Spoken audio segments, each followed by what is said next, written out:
Well, God, I thank you for today. Thank you for this moment that you have given us to have this conversation about this beautiful continent, Africa, and our people, Africans. We just want to ask for your wisdom and for your presence and for your knowledge to be here with us today from the beginning till the end. In your name, Jesus Christ, I pray. Amen. Oh, yeah. It's good to see everybody, guys. Just to give you a little bit of announcement, guys, from right now, September all the way to December, we have this campaign, Reimagining Africa. And that's one of the things that I'll be, talking with my brother here, Jeff.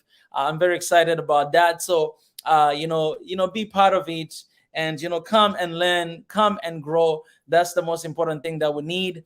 And as well as, guys, that we are, in the campaign to raise some funds for the office, for the establishment of Swahili Nation One Africa headquarters office. So I want to invite everybody to join that as well. I will share with you guys link here for you guys to see a little quick right now. But this is where we are, and we have a lot of people who have been contributing already. So I want to appreciate everybody that has been contributing for this cause. For the opening of our offices, because as you see, everything that we do right now, we do from home, but we want to have an office, as we are registering our organization, we are coming, we want to be official, right? Right now, we're waiting for registration paper to come out, and we want to have office as well to operate and to do our work in a different perspective, than the way we are doing right now. So you can contribute whatever that you have to support the establishment of Swahili Nation One Africa headquarters. And our plan is to have offices in every single country in Africa.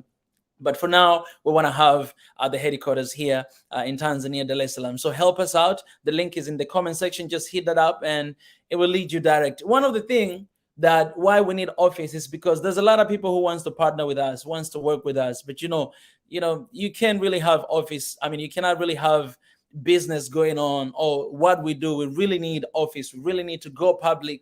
We really need to do things, not from the rooms, but from the office right there. You know what I'm saying? So we need your support and we need your help as well to come and to be part of this. So I want to appreciate everybody who has been giving.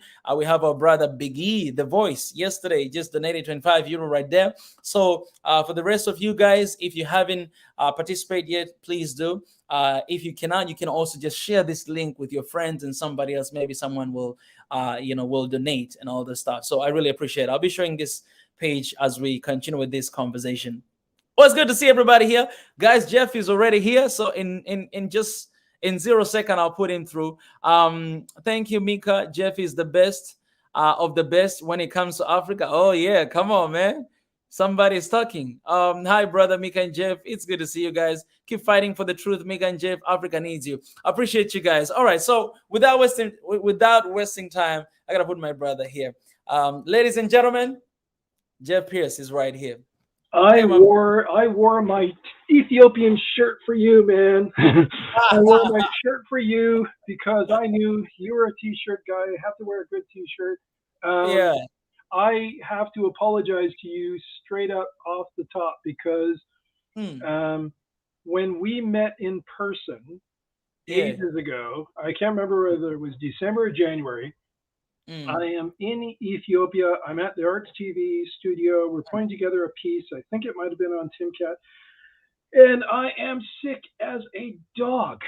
Like I lost like 30 pounds. And Danny Belina comes over and introduces you to me.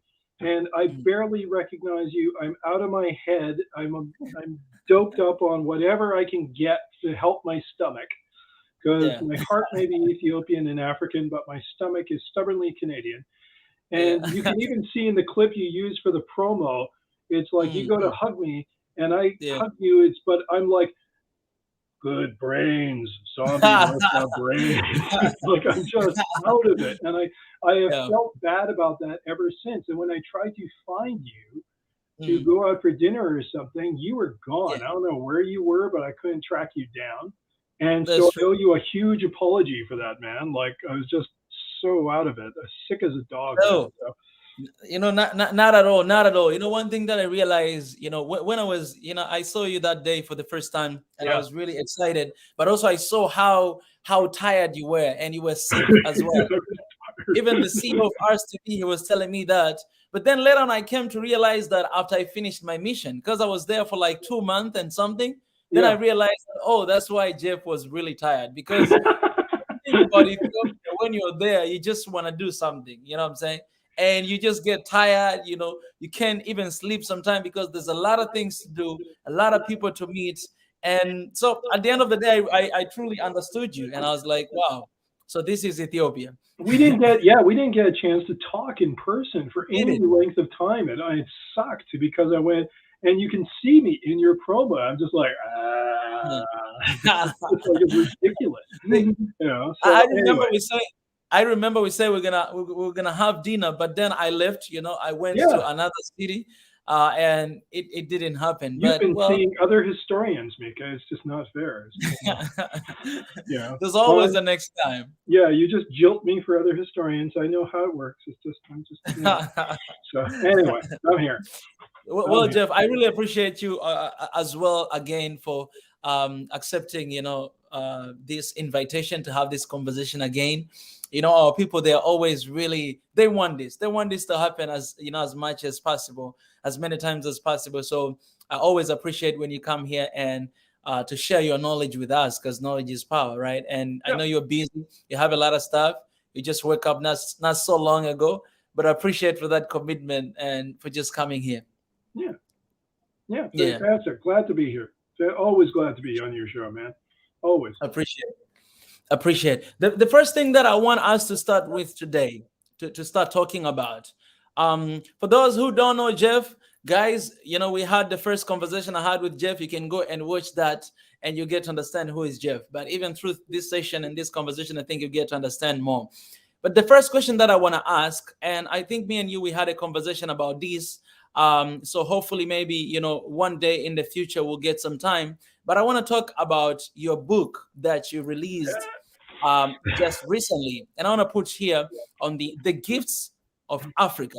Exactly. How a continent and its people changed the world. And there's this one specific quote that you wrote here, that the West will begin to understand Africa when it realizes it's not talking to a child, it's talking to its mother. So I want you to talk a little bit about this book, like why you wrote this book, what motivates you to write this book, and what basically is in this book. And then we'll move to the code that you wrote here to kind of like dive deep into this code. Perfect. The thing is, you got to remember, all of your people got to remember who are watching this is I'm old. I'm freaking old. So the thing is, in my generation, people forget that it is only about 30, 35, 40 years that we are. Keep in mind, Rhodesia became Zimbabwe and got its first free election around 1980. South Africa got its first free election around 1994. That is nothing. The civil rights movement in the United States was going on around the time that I was around 2-3 years old. So these things are recent and we forget that. So people's perceptions in the West of Africa are against that historical context. And they treat Africa as if, okay, well, they're independent now. Why can't they get their shit together? I'm going to swear. I swear a lot. Why can't they get their shit together? All this. And you're going, for crying out loud, yesterday you had colonialism in the country, and you still have colonialism in many economic ways on the continent, in South Africa, in other places, pressuring Ethiopia, pressuring right across Africa. And what is very frustrating is when I grew up in Canada, and it is safe to say that this is an even worse experience for, say, Americans, is you learn nothing about African history. Nothing. You were told that man came out of Africa, and they had to admit that because the bones were right in Ethiopia. The Leakeys had found their discoveries in Kenya, and then you had Lucy around the 70s, what the Ethiopians called Dinknesh, and they go, oh, man came from Africa. And then, without skipping a beat, they will tell you that civilization started in Mesopotamia.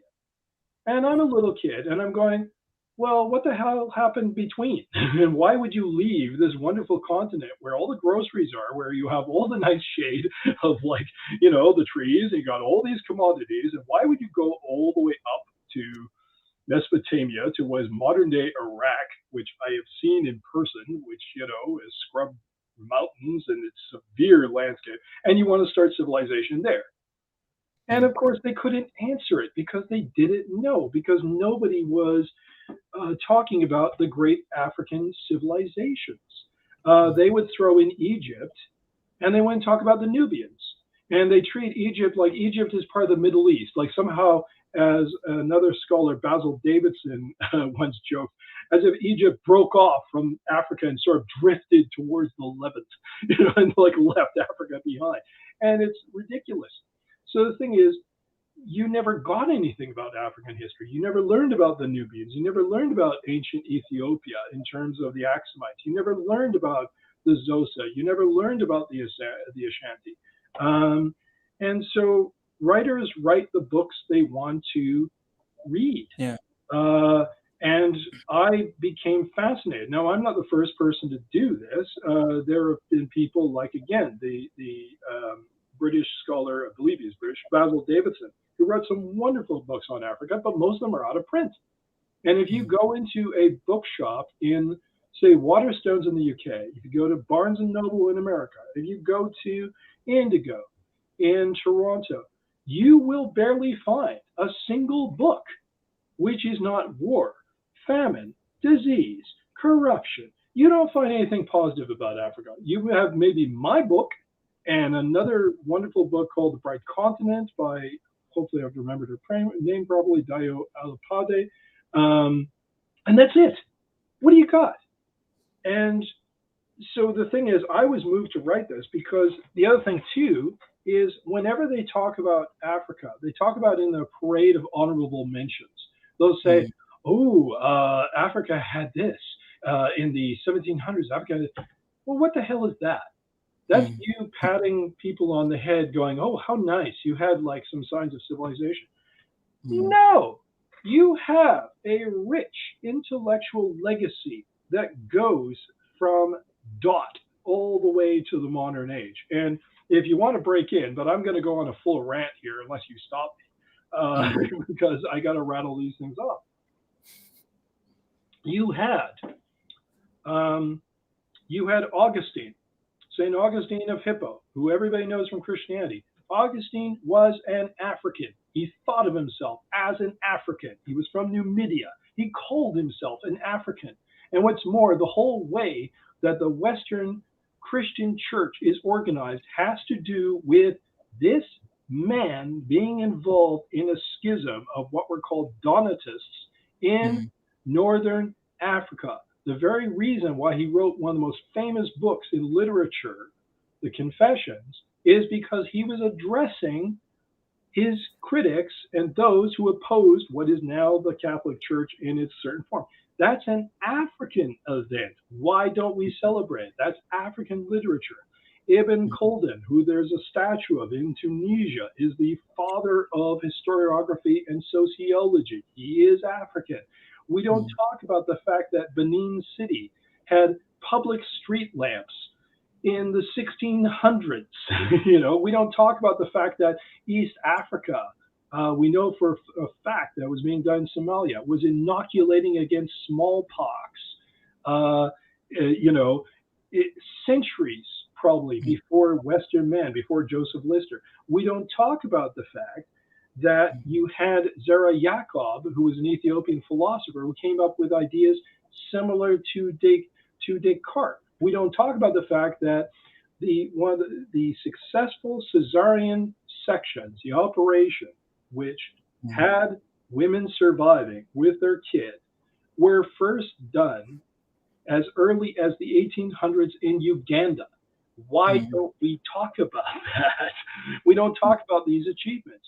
And where I'm different from doing the little honorable mention list is we can trace these legacies all the way up to the modern age. We can go and say, okay, Here's the first Pan-African thinkers, and you have a guy called Edward Wilmot Blyden. He was not from Africa. He was from the Danish West Indies, what became the U.S. Virgin Islands, but he became a statesman in Liberia. So you might as well treat him as a Liberian. And because he was, for one thing, an ambassador for Liberia. It doesn't get much better than that. This was the preeminent thinker of Pan-African thought. He influenced Marcus Garvey. Marcus Garvey goes to London. He is an activist during the Ethiopian war with Italy in 1935. Who else is there in London? You have Kwame Nkrumah. You have Jomo Kenyatta. You have George Padmore. You have C.L.R. James. These are the fathers of the Pan-African movement. So you can trace all the way. You can look at negritude in terms of France, the literary movement, the philosophical movement, and say, how does this influence, I hope I'm pronouncing his name properly, Cheikh Anta Diop, who is the guy who finally crushed the stupidity of saying Egyptians were white, which is bullshit. So you can trace all these things and say, how does this go? When we talk about the Truth and Reconciliation Commissions of South Africa, that's an African model of justice. That ain't Nuremberg trials. That's an African way of dealing with justice. Who uses it? It's been used by countries now around the world. My country used it in terms of trying to reconcile its crimes against the Aboriginal, what Americans call Indians, but what we call First Nations or Aboriginal peoples in Canada. We use that now. What is the Greenbelt movement of Wangari Maathai? That's environmentalism that you can go, oh, how does this have an influence? You can trace all these things. Why don't we talk about the intellectual legacy of Africa? And just now I'll finally shut up. But the thing is, I just want to get one last thing. In schools where I'm taught, where Americans are taught, where the British are taught, they're taught that European civilization, there is no such thing. For one thing, Europe is not a real continent. It's a peninsula that sticks out of Asia. Look on a map. Number two, what the hell is European civilization? Because as early as the Middle Ages, at least, we know of Sylvester II, a pope, going down to a Muslim university in what is now Northern Africa, and going to get educated. We have philosophers and scientists of Europe going down to African universities to get educated. There's a cross-pollination of ideas going back and forth. Why don't we talk about that? Now, why don't we change that in the schools? Because otherwise, this is how you get the open contempt and the condescension out of Western politicians and journalists towards Africa, because they don't understand. Yeah, you're talking to your mother, jackass. This is your mother you're talking to. And your mother's Africa. Yeah, your mother's Africa. Yeah. Yeah. I want to ask the follow-up question to that.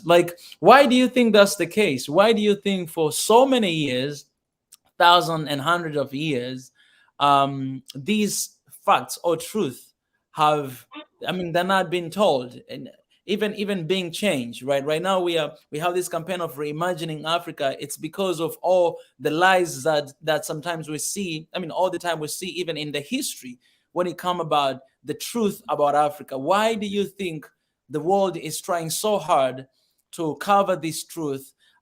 Even, to have the history that, basically right now, I don't know if the history that we know about Africa is the fact about Africa. Why do you think all these things are happening?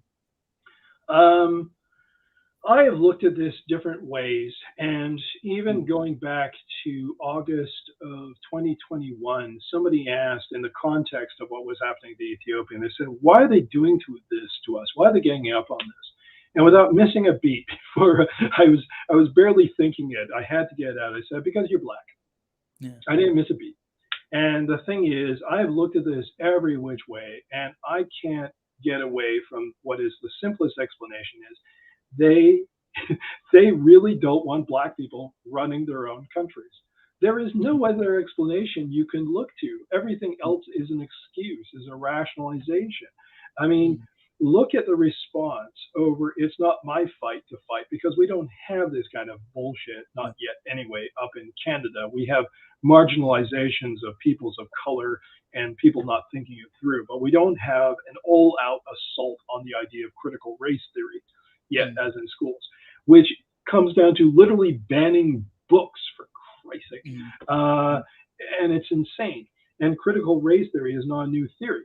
It's just saying, hey, if you look at these systemic barriers, if you look at the way the system is set up, from schools to the way that city urban planning happens, to the way even highways are laid out, you can look and trace this back to racism towards Black people in the United States.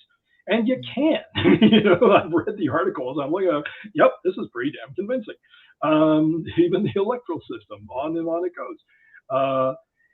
There is just no way around it. And what we need to do, I'm not super up on the literature because I'm not an academic, but I think we need an entire critical race theory approach to Africa to go, because again, you come up against this stupid divide that goes, oh, well, you're all independent now. You should be handling your own affairs. You become modernized like that in 5 minutes. We've been gone for 5 minutes. Get your shit together, which is nonsense. They left in systemic barriers. They left in systems which are still crippling the continent to this day. You have trade barriers. You have visa restrictions on Africans. How else can you explain, except for racism, the idea that I can go and travel anywhere I like, anywhere in the world? This is a big deal for me. This is a huge issue for me. I can go anywhere in the world, but you probably can't. Well, you have. You've gone to South Korea. You've been very fortunate to go other places. But the thing is, many Africans can't. They'll file a visa. Even diplomats will file a visa to go visit the UK, and they get stopped and they get treated like a criminal. How do you get to the point where you criminalize an entire continent and treat them like a refugee, a potential suspect, before they even get out the door? So I am convinced that, we're dealing with racism on a level which is just insane. And until we face that head on and go, enough's enough, knock it off, take these barriers away, change the system, reimagine Africa, to borrow your phrasing, we're not going to get much further. We really aren't. And I love how you say, what is it going to take, though? What is it going to take for us to reach there, to be there, for us as an Africans, and for those who are, supporters and lovers of Africa? What is it going to take? What are we supposed to do? Well, the thing is, everything that I say, I'm going to be doing 3 lectures for a certain institution, which I won't name yet because I don't want trolls to know who it is, because then they'll bombard them and troll them because of my partisanship with Ethiopia. They harass and bully any institution that you're associated with. So I will leave out their name. But the thing is, this is something that you and I should be talking about in public too, is one of these lectures I plan to prepare. It's kind of ironic because they asked me to do this, emphasis on that, is to talk about white allies, whether they're useful or insidious. And the thing is, I thought, well, look at me. That's not sure we want to judge this.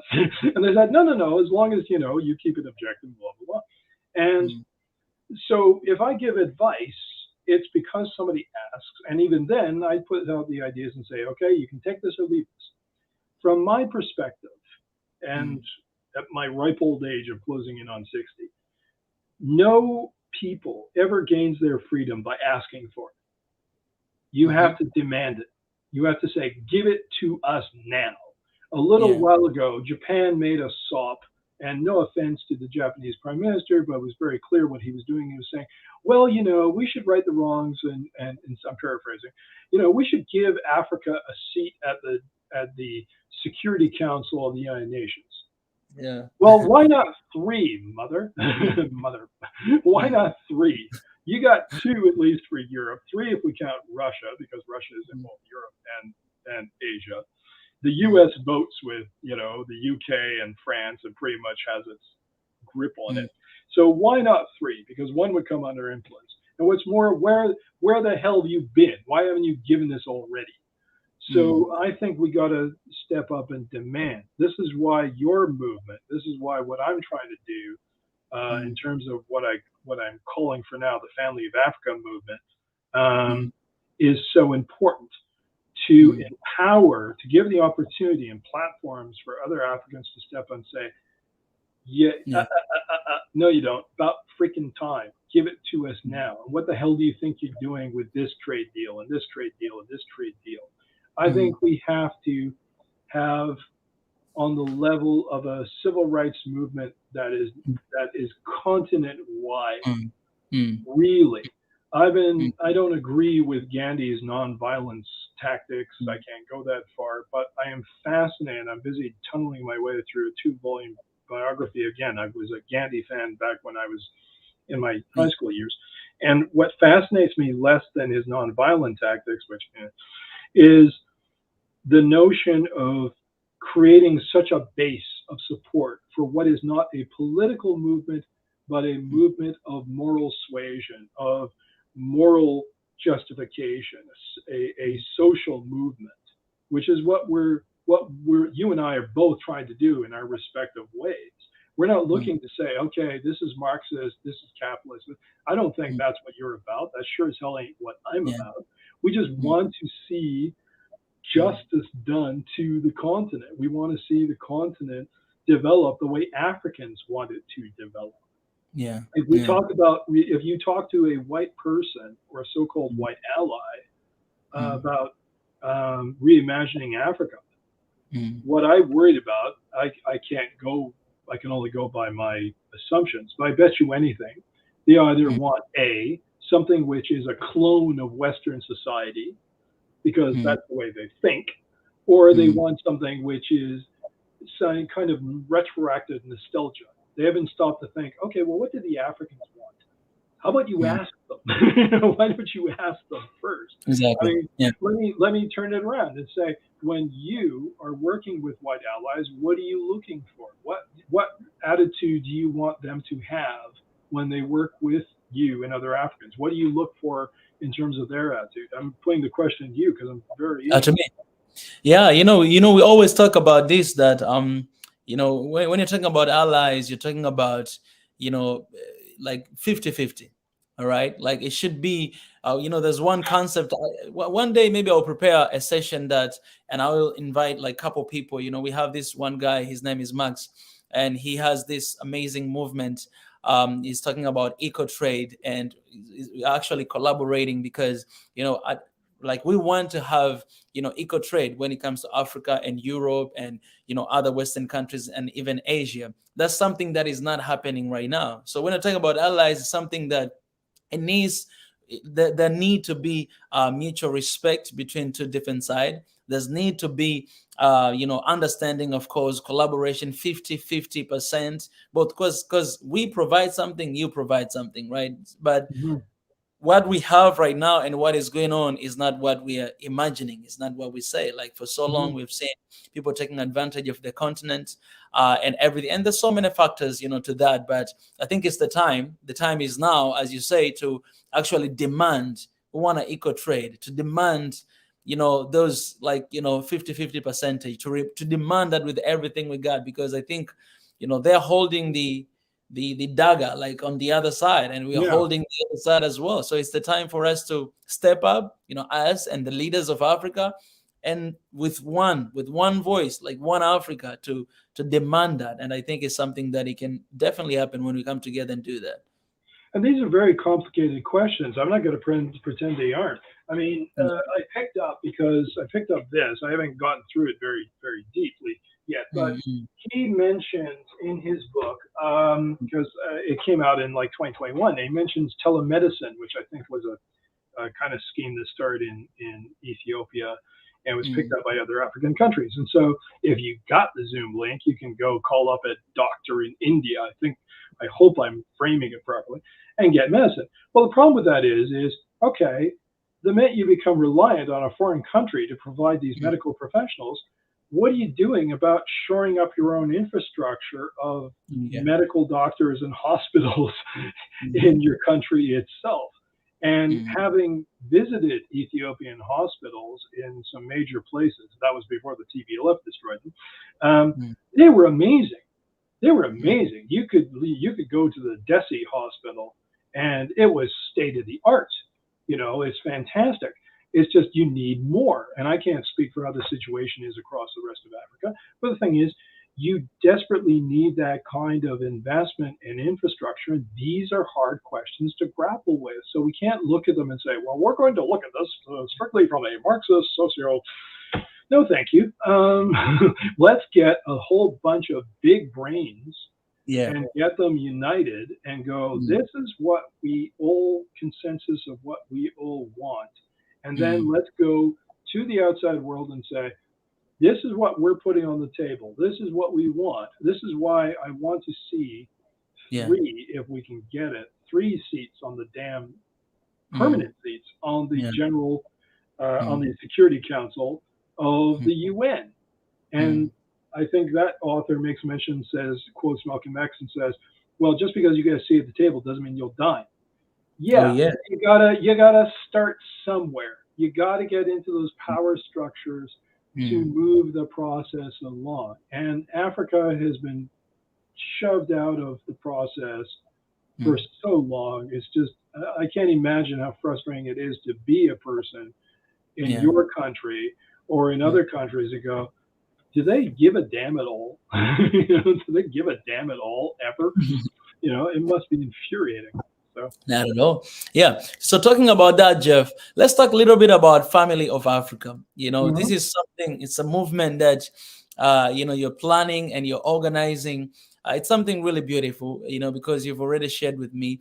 But would you mind to share with the rest of Africans and everybody who is watching right now, what is Family of Africa and what is your vision about it? Well, I'm going to turn this into a commercial because I'm hoping that there will be, and we have a few. Yes, I approached you, and you gave me a wonderful answer, which is I'm so grateful for, because you were one of these individuals I badly wanted to be in on this. The idea of it grew out of the notion of last year. We had the No More movement in Ethiopia. I'm not strictly associated with that, although I know all the founders. I know 2 of them fairly well because I would have regular conversations with them, Nebu Asfa and Simon Tesfamariam. I knew other organizers in DC. But the problem is that No More, it's kind of reviving a little bit now, but it's pretty much on life support. And that's because social media through Twitter and Facebook went out of their way to try to kill it. And I know that there are certain No More followers out there who are going to bristle at this characterization. No. Well, sorry guys, but a hashtag is not a movement. A protest is not a movement. They've changed it up a bit and changed the hashtag to say no more. That's not good enough. And we were all giddy with enthusiasm. I went back in December to Ethiopia. I would see No More bumper stickers on the tuk-tuk type carts, vehicles, which I can't remember what the Ethiopian name is for them, but you know the kind. And I go, wow, this is really something. We have videos from around the world. And then Twitter went, we're going to stop you. They couldn't, but they screw around with the analytics of pro-Ethiopia accounts. They screw around with mine. They tried to deny it. And I thought, okay, and then here I'll swear again. I thought to myself, okay, motherfuckers, let's see you try to fight an entire continent, because it pissed me off. And I spoke to a young activist from Uganda, and he put it to me very well. And this was a person who put, I think he estimated something like 90% of his time into the cause for Ethiopia to free it from Western neocolonialism. But at the same time, he said, not unreasonably, he said, but strictly speaking, in the practical sense, I'm paraphrasing here, he said, what do I get out of it? That's very nice, but in a tangible way, what am I getting out of it in Kampala while you work to free Ethiopia? Yeah. And of course, you can shoot back and say, yes, but they're going to do this again to other countries. And I do believe that. They're going to take this sort of little campaign and strategy of regime change and try that and create a crisis in another African country just to get the regime they want. So you can say, okay, you are getting something, but what are you getting tangibly? We have to give people realistic goals to fight for, where they can go, okay, I'm getting something out of this. And so this is why Family of Africa grew up, because I want to see academics, I want to see artists, I want to see people like Mika Shabella, I want to see people like major authors come together. And it's not me who's saying the policies, it's them, but I want to gather them and say, okay, what can we do in terms of a Pan-African momentum? And what are our priorities? Which is why I picked on the Security Council first. We get in there. There has been at least 8 Security Council meetings, I think, on Ethiopia. They're desperately trying to ram through their agenda. Well, this shit wouldn't happen if there were 3 permanent African seats on it. I can't believe that. You'd have a block instead of just one under undue influence. You'd have a block that say, no, we don't agree with this BS. We're not going to let you get away with ramming through this agenda. And it would at least level the playing field to another. I want to see, hopefully, a priority made. Again, this would be up to the members to say, what are we going to do about unfair trade deals? What are we going to do about the fact that you've crammed these down our throats, where we can't even grow the crops we like or that will feed us, and we're growing flowers, for export, which is insane, so that somebody can buy, like, I don't know, tulips or daisy, whatever they grow, and have it for a day, and then it dies, as opposed to growing food, which people need and can buy and get right there. What are we going to do about what I mentioned earlier in terms of these visa restriction laws, and also alleviating the visa restrictions from African country to African country? Because sometimes it's very hard for you, if you're in Tanzania and you want to go over to, I don't know, maybe you want to go over to Mali, and you go in and get the paperwork, and it's insane. I'm not picking on Mali, I'm just picking as an arbitrary example. Or Kenya, or whatever, you face and going, okay, why am I treated, I'm on my own continent. When I go down to the States, it's like, no fuss, no muss, they let us in. If I want to go to Mexico, I've never been, but I imagine it's the same. We don't have that kind of nonsense. If you go across Europe, unless you're British, in which case you're screwed, because they voted themselves out and like basically went. But you could travel across these countries and go from France and go work in Spain. Great. Why can't we establish an EU type economic alliance in Africa? And there'll be somebody out there who says, well, we already have them to extent. Not enough. You can go further. You can go much further. Let's talk about the economic reforms in terms of making it so that certain countries, at least in what were used to be French colonies, are no longer have their umbilical cord to France in terms of currency, which gets into an area which is beyond my expertise. But economists, any economist will know exactly what I'm talking about. All of these things, they are long-term reforms. They're stuff that's going to take time. All the more reason to get started now. So if you're out there and you are one of these big brains of Africa, if you are in a professional field in terms of academia, if you are an activist, if you are an artist, an entertainer, I want to hear from you. You can find me on Twitter. Come find me. At the same time, the two are not mutually exclusive. Go reach out to Mika and get onto his Reimagine Africa, because, wow, get in on that. We complement each other. What we're doing complements each other and feeds into each other. You can't have enough of this type of activist push to get Africa more of its rights. So there's my Well, Jeff, I appreciate for that, and I should tell you this right now. I didn't tell you this, but I should tell you this right now, that Family of Africa, when it begins to run, you know that we already have a place. You know that we already have a media. So Healing Nation, right? It's Yeah. right here. You can use this anytime. Anytime we want to spread the message, we want to talk to somebody, we can always come here and do and use this place as well. Also, we're working on the website. Hopefully, in 2 weeks, I think I'll come here to announce that we're launching. We've been working on this site for like more than 5 months right now because it's very special, and we want to have this conversation on our website because YouTube is still limiting us to reach out to our audience. It depends on kind of topic we talk about. Sometimes we talk about very sensitive topic, and because of the policies and all the stuff, we get strikes or they limit our viewers. They don't see our videos. So we have been working on the backup plan, preparing this really, really well organized website that will be launching in 2 weeks or 3 weeks from now. So even that's what we're going to be doing there, like to do our conversation, to do everything so that everybody can see without any limitation. So anytime. This is sorry to interrupt. This is also one of our biggest problems and it's all over the place, is we're dealing with American companies which are screwing around with the agenda. Twitter is an American company. Facebook is an American company. Instagram is an American company. YouTube is an American company. We know for a fact, because they don't hide it very well, that they hire the U.S. security infrastructure, guys in the National Security Council, guys from the CIA. They're mucking around with us. And that's part of the problem that we got to figure out. Like, you're busy saying, yeah, we want to do a talk on YouTube about this. And everybody thinks of YouTube as this like town hall forum. I don't know another town hall forum where a corporation can say, no, we don't want you to talk about that.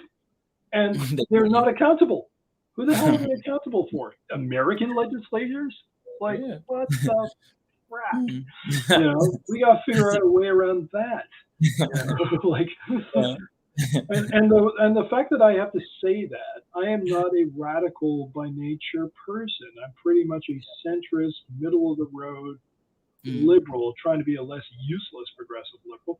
But the fact that I have to say, yeah, American corporations are mucking with African agendas.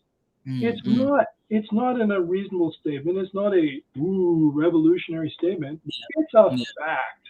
You know it. I know it. Your viewers know it. Now we got to figure out, how do we get around these guys? Exactly. So exactly.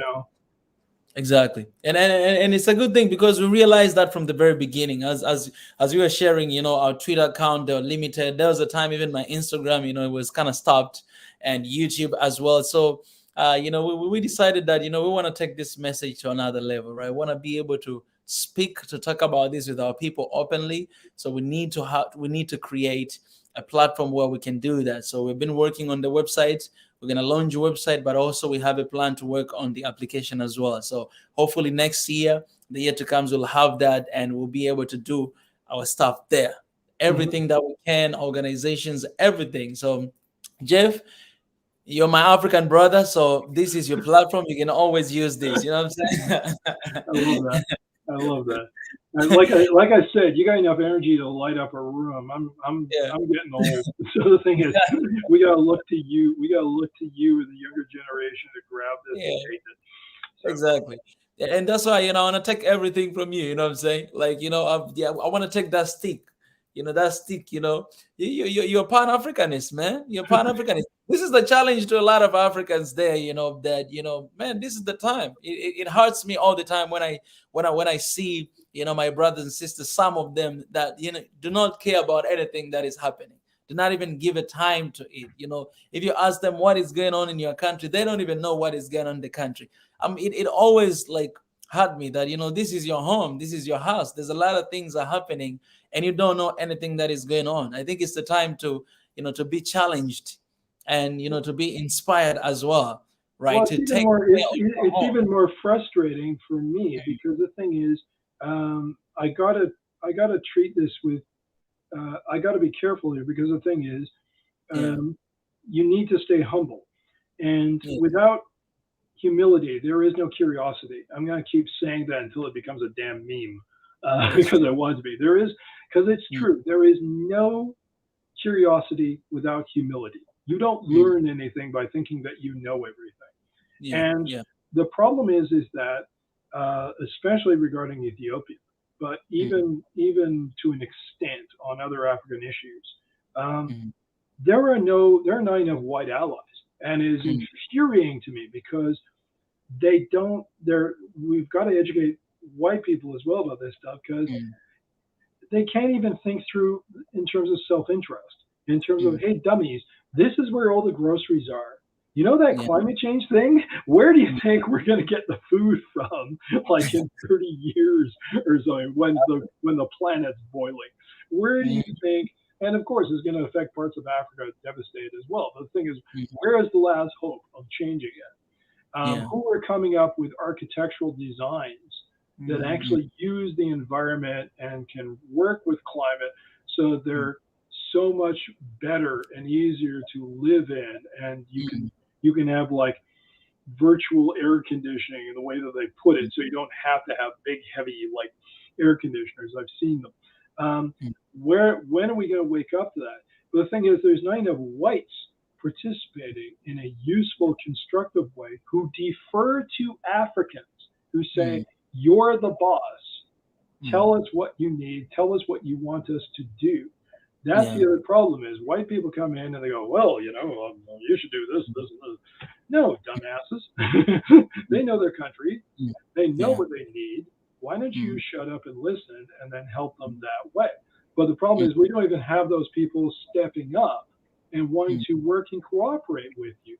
I can think of only about under 10 people who are helping out in terms of the Ethiopian cause. And then I look at other causes, and I don't see anybody stepping up as a white Westerner say, what is being done in these other parts of Africa is wrong. And sticking it through, not just with one tweet, but sticking by an African country and going, knock it off. This is not, you shouldn't be doing this, and staying the course. And we need that badly now. We need people to understand that it goes beyond just race, although there is a racial component where you have to, and a cultural component where you have to defer to Africans as the leaders of these things. Instead of saying, well, I think you should be doing this, and going through. Sorry, but fuck off. Listen to them for once. So that's very frustrating. As much as you can run into the ignorance in a country, and you'll always have that. I know Canadians who don't watch the news on a nightly basis. They don't know what the hell's going on. You'll always have that with people. But we have to build alliances and intersectionality where people who are in the West, in Europe, recognize this should also be your fight, because the family of Africa is also the family of humanity. Exactly. Reimagining Africa means reimagining a world where we don't go around with 2 million sunblock in the dome because we were too stupid to understand certain things. Because we both moved down here. So Well, I appreciate for that answer very, very, very much. We're going to take a quick break, and then when we come back, we'll talk a little bit about Ethiopia and what's going on down there, and just to get your perspective on that. Excellent. All right.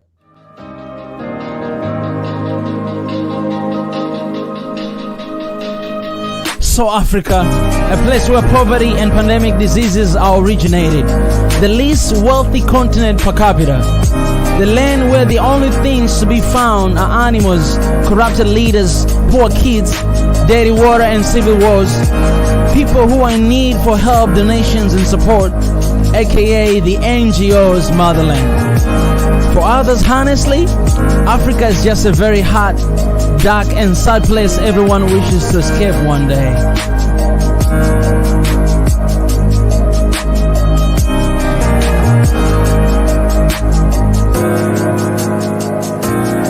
Well, whether you're an African or not, this thinking isn't new to you, because you have read, heard or felt the same way before. Just type the word Africa on Google right now. Turn on your TV and see what the NGOs portray. Watch movies from Hollywood. Ask your mama, friends, Or ask yourself, what is Africa? Yet if you're still struggling to believe, let me ask you this. What comes to your mind when you hear the word Africa?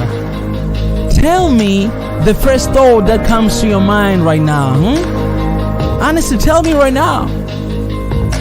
But what really is Africa? What is Africa?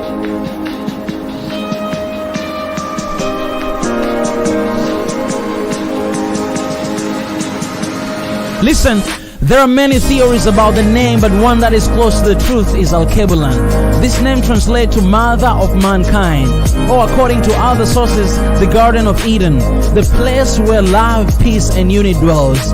Al-Kebulan is an extremely old word. Many nations in Africa use this word, including Ethiopians, Nubians, Moors, and Numidians. For me, this isn't just the theory, but the truth. My truth I choose to believe in. As cliche as it sounds, that's the future I'm hoping for. The tomorrow I'm fully determined to see. The dream I am convinced and dedicated to fighting for until it happens. What is Africa?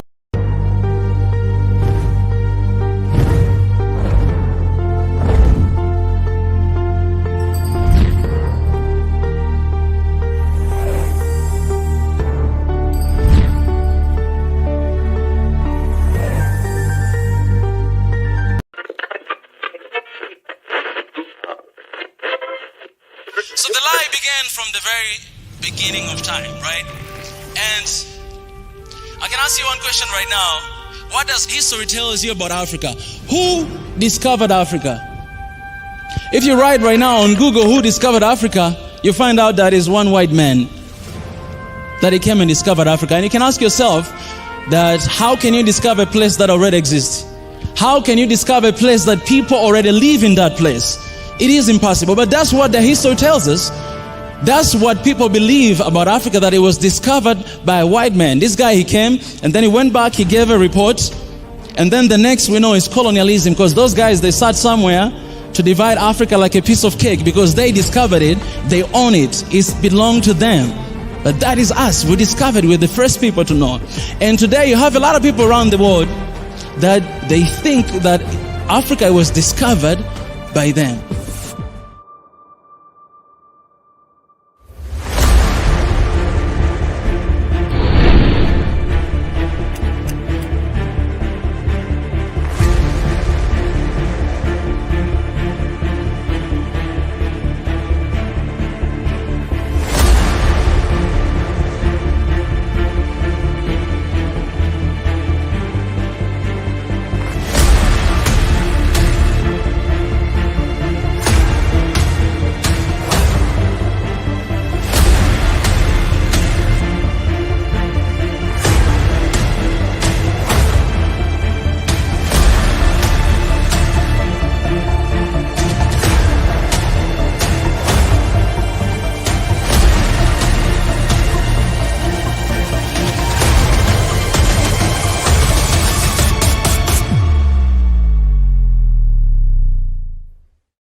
Yo guys, we're back.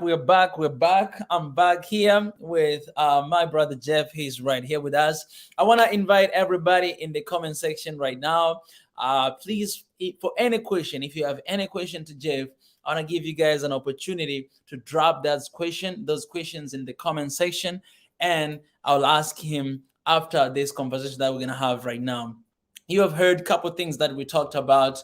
So for any question you have, if it is related to what we talk about or something out of that, don't hesitate to drop down your question in the comment section, and I'll be asking Jeff. We're back. My brother Jeff, let's talk a little bit about, Ethiopia and what has been happening there. I really want to, know your perspective about what has been happening, and as well as, why Ethiopia? I think we kind of talked about it last time, but we always have new people coming and joining. People might be really wondering, like, why Ethiopia? Why Jeff with Ethiopia? Like, some people are confused. They think you're an Ethiopian. Really, some people they think you're an Ethiopian. So maybe you can start with that, and then we can talk a little bit about what's going on right now. And it's a brilliant disguise. I've been black for like close to 60 years and nobody caught on. No, the thing is, I never understand this question because the thing is, there is no connection at all. None. You won't find one between me and Ethiopia prior to my book Prevail. I'm not married to an Ethiopian like other people. I certainly don't have, I wasn't born to an Ethiopian family, obviously. I don't have any of these connections. And sometimes people say, well, why are you interested in this? And I say, well, who do I have to be? Ethiopia is interesting in and of itself. It doesn't need you to have a personal connection to be interested. Neither does the rest of Africa. You can be fascinated by Africa without having to have a personal stake in it. Part of the points that I make in The Gifts of Africa, he said, shamelessly shilling his book, was, you had people go on about how colonialism brought democracy to Africa, paraphrasing here. And what they're talking about is not really democracy. They're talking very carelessly and lazily about what is good governance. And then you look into it, you discover that the kings of Africa in many countries were accountable to councils of elders. You had the Xhosa, who you had these legal scholars who could rattle off details that they had memorized and could, they were even paid a compliment. And you read this, you go, this is so cool. And my point is, it's cool for itself. It doesn't need you to say, well, if I go back and trace my ancestry, I'm related to an ancient Xhosa. No, I don't need that. I don't need that any more than when I was living very briefly in Burma and teaching journalism there for a very short frame of mind. I'd look around the culture and go, wow, this is so cool. I grew up in Canada, and my people, my family got there from my grandfather who came from the Midlands of England. So the thing is, unlike the Americans who go, we're American, we have all this 200 something years. Canada, you can find bars in New York that are older than my country. So the thing is, that makes you a tabula rasa to an extent. You're a blank slate, and you go, okay. And I was the last generation that probably grew up thinking that they were quasi-British. And then you go travel to Britain and you realize you ain't these people. You don't talk like these people. You don't have really deep ties with their ancestry. Okay, what are you? And then it's not such an important question anymore. You're looking out. Yeah. My fellow country people, sorry for the sexism, my fellow citizens, they go camping. You couldn't drag me camping. You can't put me in a tent. No thank you. You don't want, I worked for a radio station out in the middle of nowhere in Saskatchewan. I don't know how to drive. Well, I do know how to drive, but I had an eyesight issue, so you wouldn't want me to drive. And you don't want me in rural areas, and I would go bug fuck crazy. I'm an urban person. But you get me out to the Ambas around Gondar. If you get me out to that green, lush countryside of Gondar, you get me out to there. Okay, I am happy. If you get me climbing the Simeon Mountains, I'm happy. If you get me wandering around Myanmar, I'm happy. If you get me out to Lebanon and we're going to see something cool there, if you get me to Petra in Jordan, I'm in. I am very proud to be a Canadian simply because I get to enjoy certain privileges and rights that are denied to the rest of the world. And we're fairly cool people, but I'm not a nationalistic person. My view is always outward in terms of what is this cool place and what do these people have? What do these cultures have? And it just so happens that I wrote Prevail because it was such a cool story. It's been optioned now for a film. I don't know where they're at with it. They're trying to get somebody to produce a film based on, because it's such a cool story. It's not because I wrote the book that makes it cool. I'd like to think so, but the story in itself is very cool. Where Ethiopians, where Africans get to win, and how often do you see that? so when this conflict started, which we're going to talk more about in a bit, the thing is, part of it hinges on a complete perversion by the enemy of history, of manipulating history and shamelessly lying about the past. And so, you know, you go, okay, let's go back to the books. Let's go back, and I wish I could show you the files that I got at my, you know, where I'm going, okay, guys, you want to like take on history? I'll go dig right through back to Axum. I'll go dig through, you know, the Zagwe dynasty. I'll go digging through like Ras Mikhail. I'll dig through that. And then you find out it's fascinating. It's so damn fascinating. It's so damn cool. There was a very quick story for you, not to blather on and on. But the thing is, you had a guy who, in the 1700s, I think it was, I hope I'm quoting the right century, you had a guy called Ras Mikhail who was brought down to the court. And he was brought because of this woman who was the regent minding this young emperor. And she had all these machinations. And she goes, okay, I'll bring down this guy who happens to come from Tigray. And because he'll like mix it up. And Oromo was, Afa and Oromo pretty much in its form was spoken at court, which also just shreds the lie that there's this great Amhara conspiracy of leadership that's always been, you know, gripping the country. That's bullshit. And this guy comes down and he instantly throws his weight around. This is real Game of Thrones, like House of Dragons shit. He's going, hey, you guys can't even run your own city, so it's law, so it has law abiding, never mind a country. And he starts imposing like the equivalent of martial law. He's hanging criminals, and he's like settling in, going, okay, now I'm the power guy. And so the young emperor is growing up, and he's going, I gotta get rid of this guy. So what does he do? He hires an assassin who like tries to shoot him with, you know, an early blunderbuss type rifle from the next door palace through a window.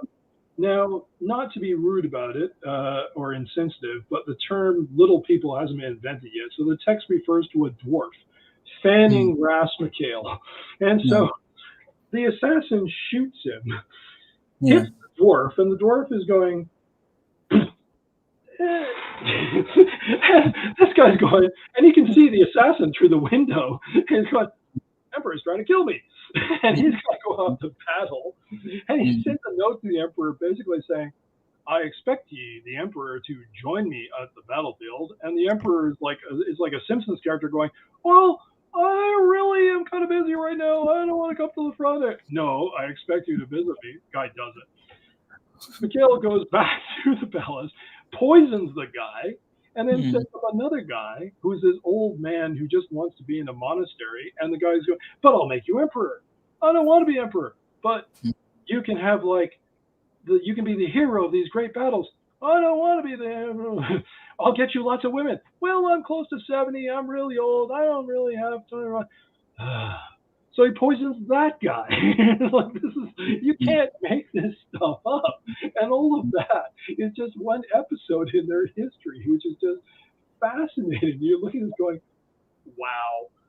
Just wow. Like, you can't, how do you improve all of that? And a whole bunch of millions of people are watching this thing with dragons and a succession thing on, you know, HBO Max. And meanwhile, I got like stories coming out of my ears about Ethiopia's past, which just make that look like, no, you haven't seen anything, you know, anything. So in terms of my interest, why wouldn't you be interested in this stuff? Whether you're African or not African. That's a good question. You know? That's a good question. That's a good question. And what is your take on the situation that is, you know, is happening there, you know, right now in Ethiopia? Well, I'm not as informed as others on the military situation as such. We get a lot of, I'm just flicking over, not to be distracted or rude, I'm just flicking over to, because I knew you would ask, and I checked, and I'm told that TPLF has been pushed out of Sokoto, but they virtually destroyed an IDP camp, which I consider contemptible. And I've seen the photos, and it's just ghastly. So they just go in and destroy an IDP camp as they go. And the rest of the military situation is so much in flux that I don't want to give too much away because it'll become outdated within like an hour or two. But there are certain realities which we have to constantly underline and drive home, which are not gaining enough attention. And they're mostly political ones. First of all, the Tigray People's Liberation Front, the TPLF, came in and stole 575,000 liters of fuel along with trucks right from the WFP. They assaulted and kidnapped and held captive staff who resisted. Nobody's talking about that. I have that from sources. You don't even have that in mainstream stories. And they stole the fuel. And David Beasley, head of the WFP, complains, names them, goes on a rant. He's pissed off. Samantha Power condemns it. A UN spokesperson condemns it.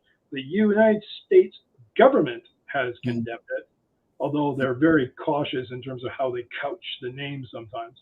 And all the Ethiopians are going, and are you going to follow up? What are you doing about this now? Because if this don't show who the enemy really is, we don't know what will. Where is the follow-up to that? Moreover, you have the mainstream media is still several steps behind going, and they go on business as usual. The same thing with the Secretary General calling up the head of the TPLF, talking to Debretsion.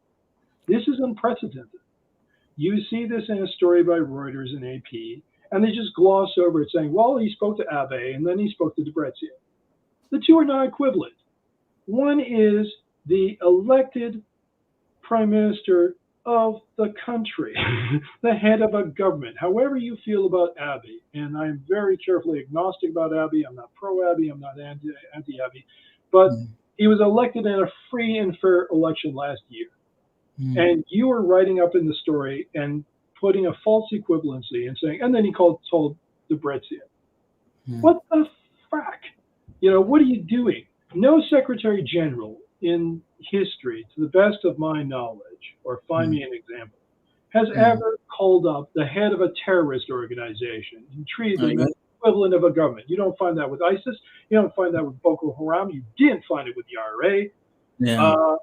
They dealt with Sinn Féin, the political wing of the IRA. They didn't deal with the IRA directly. What the hell are you doing?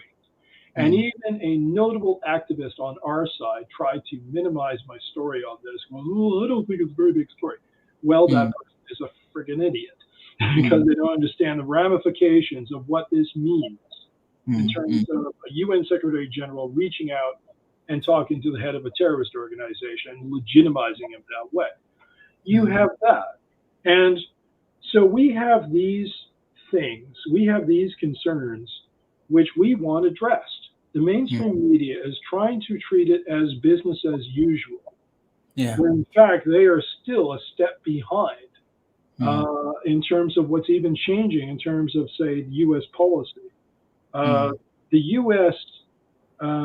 State Department and its big players are starting to realize what a mess they're getting into. That they've been backing a very evil version of African Nazis all this time. It's starting to sink in for them to go, oh shit, we backed the wrong horse. And so now they play this both sidisms, which is very convenient. Say, well, we want all the hostilities to stop. We want this other. And you're going, and of course you go online and you see these tweets saying, restore banking services, restore power, restore. I have confirmed through screenshots, through a source, that at least some Tigrayans, probably the leadership, if not other privileged members over in Mekelle, have had internet since May. Since May.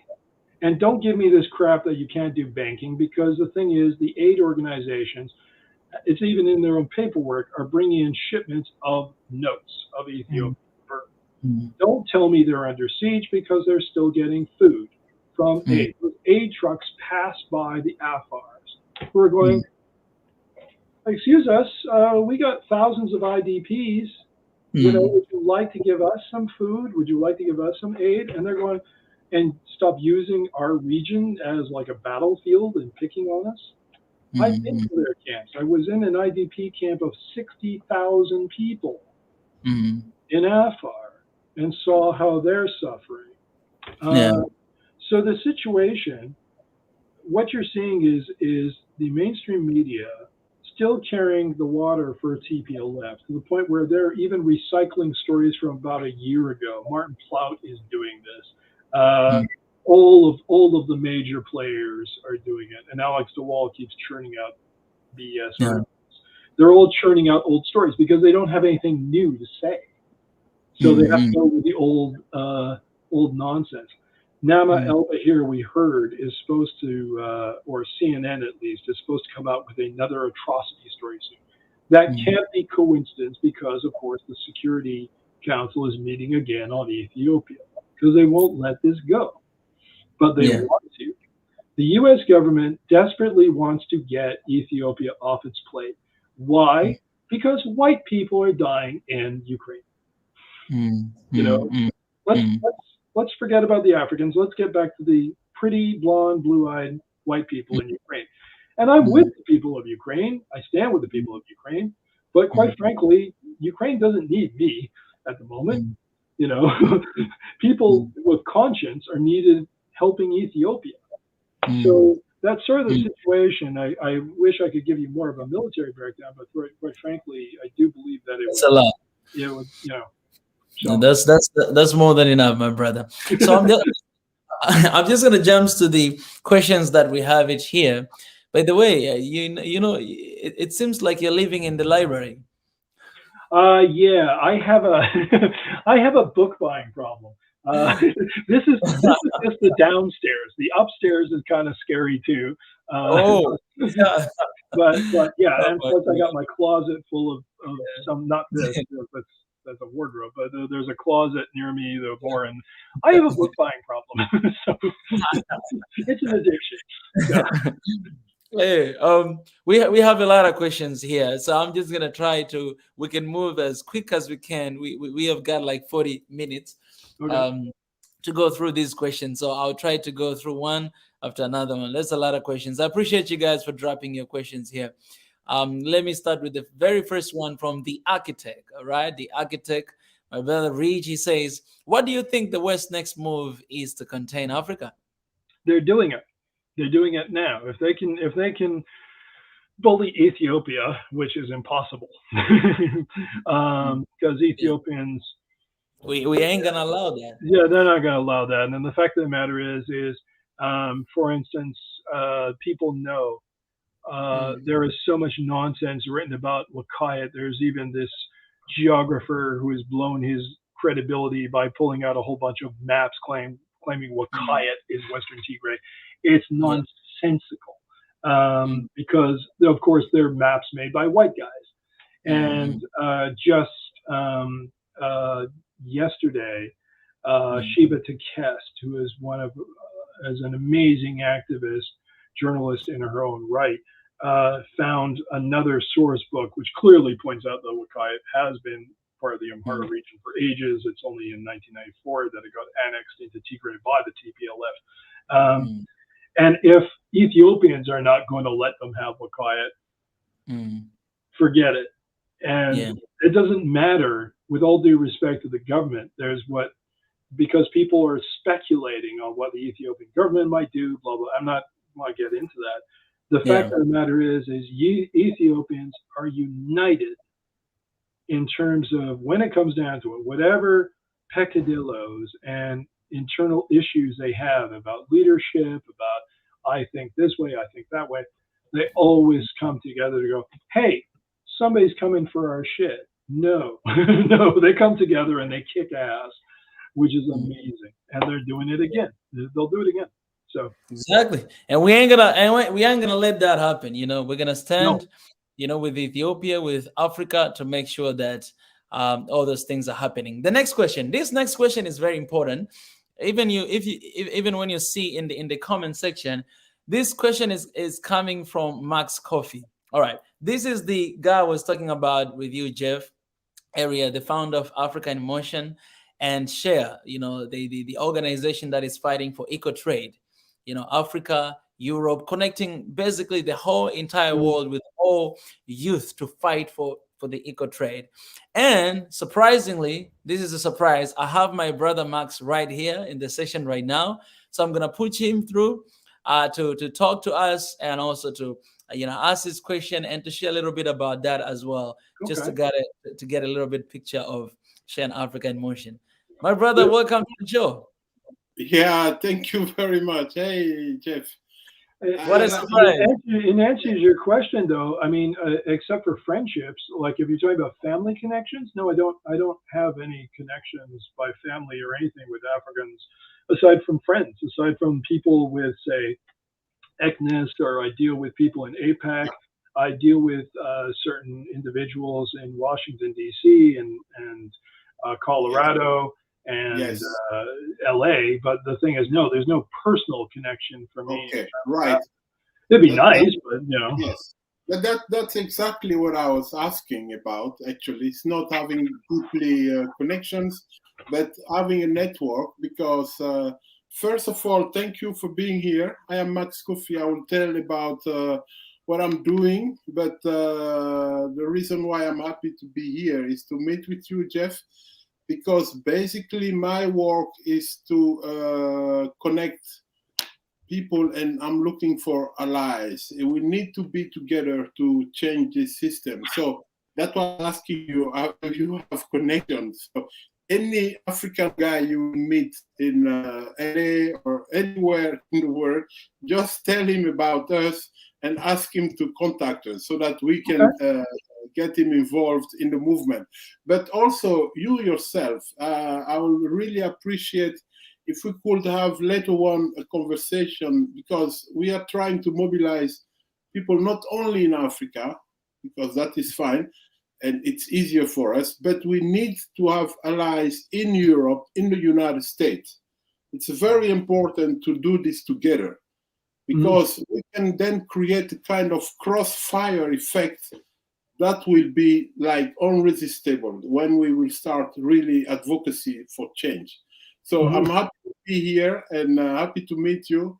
And I like surprises, so that's why I just appear. I saw the link when I was driving back home. I said, oh, let me surprise these two guys, and then let's get to know each other. So I'm happy to be here, and maybe I can say something very short about the concept. I live in the Netherlands, and since a few years now, I was studying in Congo, Brazzaville, when I got this idea to stand up and engage completely, commit my life for the change in Africa. So yesterday there was a meeting in about climate change. So they have invited 7 African presidents from Senegal, from Ivory Coast, from Ghana, and they were all here. So the United Nations and Europe has promised them 25 billion euro or dollar, it doesn't matter, for compensation for what's happening in Africa now as consequence of climate change. So they all came together, and at the end, they left the meeting with 7 million euro. What? Am I missing something here? Yeah, 7 million. So I will also send you the information. But why I'm taking this example to start telling my story is about the amount they promised, $25 billion. This is what the Netherlands, the country where I am now, make every year from processing the cocoa beans from Ghana. Every year, every single year, they get 20 billion euro. So it's like $25 billion. And it is going on for 60 years already. Yeah. It is from one African raw material from one country. And this happened with thousands of our raw materials. The United States, if you go investigate what they are doing with our uranium, what's happening with other products from Africa, and then this president came and they promised them 25 billions and they get 7 millions at the end, and they just take them to the airport to leave the country. So equal trade, the movement we are setting up now, we are collaborating with Swahili Nation, and Mika is very important in this system, goes about something fundamentally different. From now on, we don't want to talk anymore about this trade relation in which Africa is only providing raw materials. Western countries are creating wealth for their population, and they keep calling Africa poor. So equal trade means we consider raw materials as common good. You have your industry in Canada, fine. You have your industry in Europe, very good. You have your industry in America, fine. But from those machines, you can never make chocolate. If you put $1 billion in a chocolate machine, you will never have 1 gram chocolate. So our raw materials are crucial, and they are the most important in the whole value chain. So what we are advocating for from now on is we going to share the benefit made at the end of the value chain. Mm-hmm. So you process the cocoa bean from Ghana, you make 20 billions out of it, you send us 10 billions back. If you don't do that, we will look a country in the world, I don't care about which country that will be, it can be China, it can be Turkey, it can be any country, but the first country we will accept to do this with Africa, we will close the door to all the others. America, Europe, China themselves. So this is the principle of equal trade.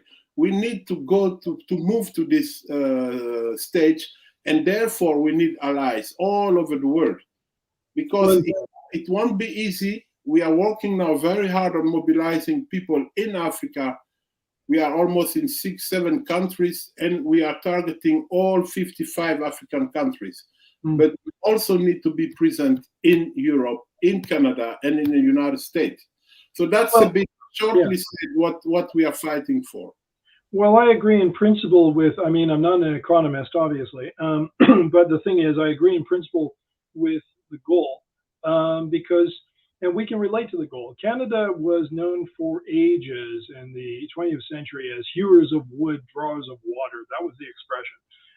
They would come take our timber, they would come get our water, and we'd go, okay. And then this stuff would be shipped down to the States, and they take the raw material and they gain from the wealth. And of course, it's 21st century now, so things have evolved. You see the same type of dickering around and trade-offs in terms of the EU in the post-war period. You know, Germany got together with France and said, okay, you guys be the agricultural sector, and we'll be the industrial sector. And guess who ends up being the industrial powerhouse who gets the Cold War, the political shots? Yes. Hint, it ain't in Paris so much. It's in Germany. And I would want to see more fine print, but yeah, what I would want to see is the means of production put so that if you have chocolate, if you have other commodities, you have the means of production to manufacture within the country itself, so that you don't even have to say to them, send us back the money. You're already the person who's like making the money. And as you probably know all too well in terms of Côte d'Ivoire, my French pronunciation is terrible, or in terms of Ghana, the history of chocolate manufacture is replete with the same type of despicable colonial practices that Right. plague all the other commodities across Africa. Yes. So I agree in principle, and this is exactly, Asfawosan Asarate, the Ethiopian writer who's in Frankfurt, wrote about this kind of thing in his book African Exodus, which I recommend to other people, because while the book ostensibly is mainly talking about the fact of migration, he's pointing out that all these inequalities, all these inefficiencies in terms of the trade imbalance of Africa, this is where it starts from these guys imposing these unfair deals on African countries, going, you give us this, we take it, and you thank us for taking it. Right. To which my response is, you. So I want to see those renegotiated as well. Yes. We should talk. And it is very interesting, because it's like a natural reaction when we talk about commodities, like, okay, if we process these commodities in Africa, it could be better for us. And that is true. But there are a few challenges why we are choosing first for this equal trade. First, we need our money back right now. Setting up industries at the level of the United States of Europe will take us one more century in Africa. That's the first thing. And then we will have to copy this linear industry that have spoiled the whole environment. We don't have the means now in Africa to process our raw materials. Like this story of this president coming to Europe asking for 25 billions and they get 7 millions. With 7 millions, you can even not start building a small unit to process cocoa. So that's the first thing. A second thing is, like, when we think about climate change, if we industrialize Africa heavily, like America has done, like China has done, like Europe has done, what will happen with the environment? What will happen with climate change? So those two things pushing us to first choose for this solution. And then when we will have enough money back, we can go directly, instead of doing this linear industry, we can jump directly, we can make this historical sprung to circular industrialization of Africa. And in that case, we will process waste from agricultural products to make valuable product. We can make like bioplastic from waste from maize, from banana trees. So those are clean industries we need in Africa. I don't want to spoil Africa, repeating the same mistakes that have been done by the Western countries. So that's what we are, judging, and then we decide first what's happening now.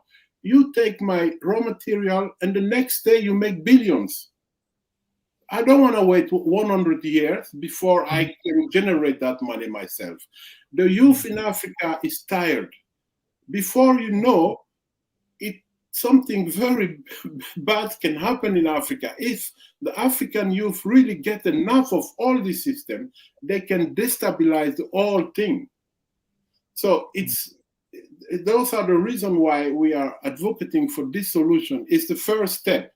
So the second step will be going to a clean industry in Africa, which could be used for the whole world, because we can produce clean energy for the whole world. We can produce healthy food for the whole world. But we need to get our money back. We are losing too much money at this moment, and there are so many consequences on that. All this conflict in Africa, political conflict, migration, take the migration issue. By the way, we're talking about cocoa, chocolate industry. The all cocoa production from Ghana, I'm not talking about Ivory Coast, from Ghana, comes to the Netherlands.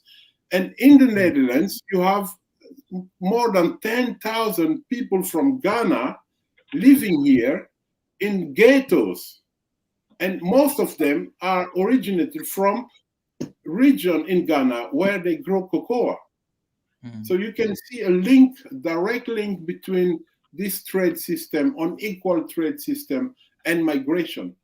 So all human rights violation in Africa, unemployment, can all be linked to this trade relationship. That's why we are fighting for it, to change it right now, because it's possible.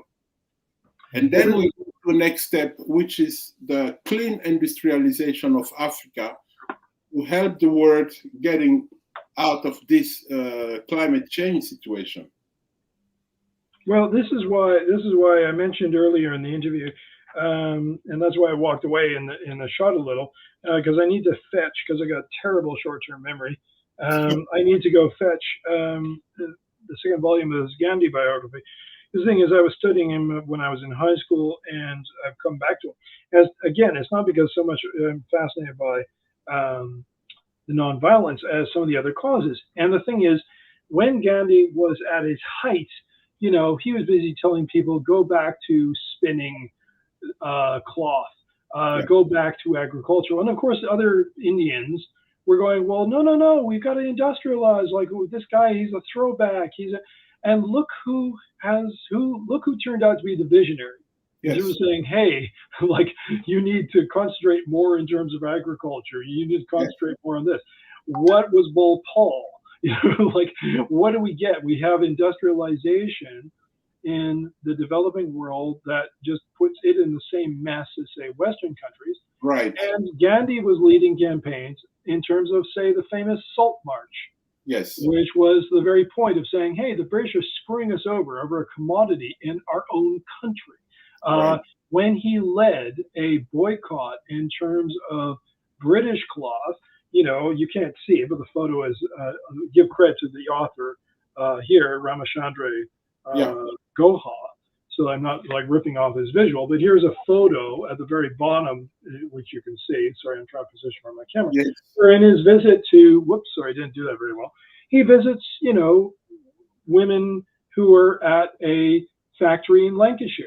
Right. And the British understood. They said, yeah, we're screwing these people over economically, and they're not getting the full exploitation for themselves out of their own raw commodity and materials. Right. Yes. So this guy, is worth studying in terms of things. And there's going to, just to cut somebody off before they put this in, somebody I know will get on the comments board and say, Gandhi wasn't racist towards black people in South Africa. Yeah. Well, yes, he was for a while. And then there's been plenty of scholarship pointing out that he grew out of that attitude, that he finally woke up and realized, oh, this is like contemptible and awful, and yes, got with the program. So I just know somebody's going to do that. But the thing is, I think it's worth studying the tactics and methods of this guy, not necessarily for nonviolent resistance, but in terms of the campaigns of visionary ideas of going, okay, how do we fight this? How do we fight this? People forget that Martin Luther King wasn't just fighting for the civil rights of black people. He was also fighting on the front of, why are you sending black people to war? Why are black people in such dire poverty in the United States? And you'll see newspaper articles where they couldn't stand that. They were happy to have him in the category of, okay, you're fighting for black people, we can tolerate that, but stay in your lane over the war, stay in your lane over poverty, because then he was really starting to attack the systemic disadvantages and systems. So I do agree with the main thrust of your approach in your campaign. I want to see more fine print on what to do, but in the great scheme of things, I don't matter. This is going to be something that Africans decide, that you guys decide amongst yourselves, and you take leadership. It's your movement. So, but if I can help, I'd love to help in that way too. Yeah, and I like Gandhi also as well, and I have a full video of his life. Yes, and it's very inspiring. And so Africa also needs leaders that will stand up to solve African problem based on African solution. And what I'm talking about now, we very soon will write a book about it. This is the Ubuntu economics. Yeah. Ubuntu economics mean we African, we are not aggressive. I like the conversation you had before, because you was asking Mika, you was asking something to Jeff, asking him why this discourse on Africa, why always Africa putting in bad light, why this disinformation on Africa. So from my point of view, it's because of something very simple. The rulers of Western countries, because you cannot generalize and say everybody in Europe or in America has the same mindset. It's only about the rulers, the one who have the power, the one that are ruling. So they have something. It's psychology. I have studied psychology, and I know how it works. When you have something in you, you know how you behave. So it's very easy. It goes automatically that you project it on other people. So these leaders in Europe, they think if we become leaders in Africa, we will act the same way they are doing. So they are afraid of a powerful Africa, because obviously Africa, first, we are the richest continent on earth. And if we manage to unite, then we will become the first powerful continent in the world. So they know that. So the discourse about Africa actually is not meant for European or American, but it's meant for African themselves, to let us believe that we are weak, to let us believe that we need help, we need intervention, we need this, we need that. So as long as we keep listening to this discourse from inside Africa, because they're doing it not for the one people, but to neutralize African people. So this is like Gandhi, because he has understood this, like democracy. Using the word democracy for an African means that we are not able to rule our one countries without using external philosophies. But the thing is that you bring up several points. The thing is, I don't know what other questions people are asking online. I don't know if we have time to answer this. But the thing is, we need 10 more Mika Chavelas. Yes. We need more. We need more Mikas. We need more people who are positively, and that's not just blowing smoke up your ass. I believe that. I believe that you need more charismatic.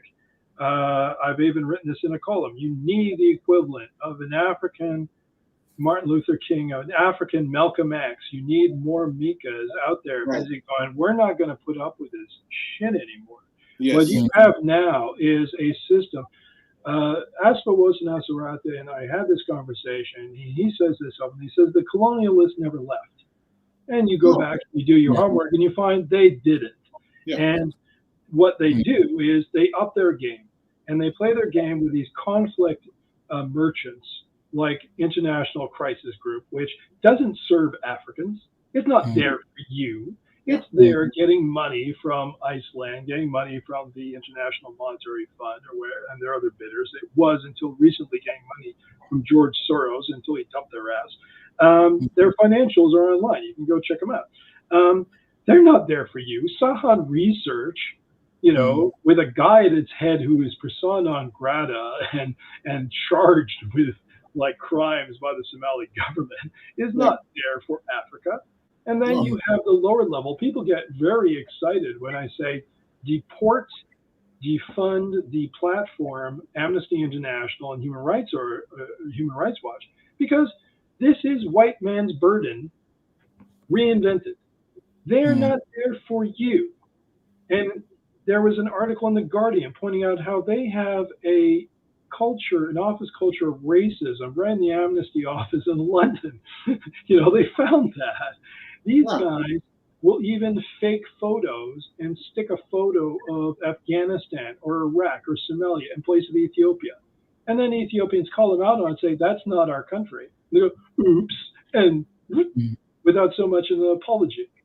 There is a clear agenda. Watching Letitia Bader debate with Professor Ann Fitzgerald, and Ann Fitzgerald is catching her out in factual errors. And Letitia Bader is like getting increasingly frustrated because she's pushing a narrative.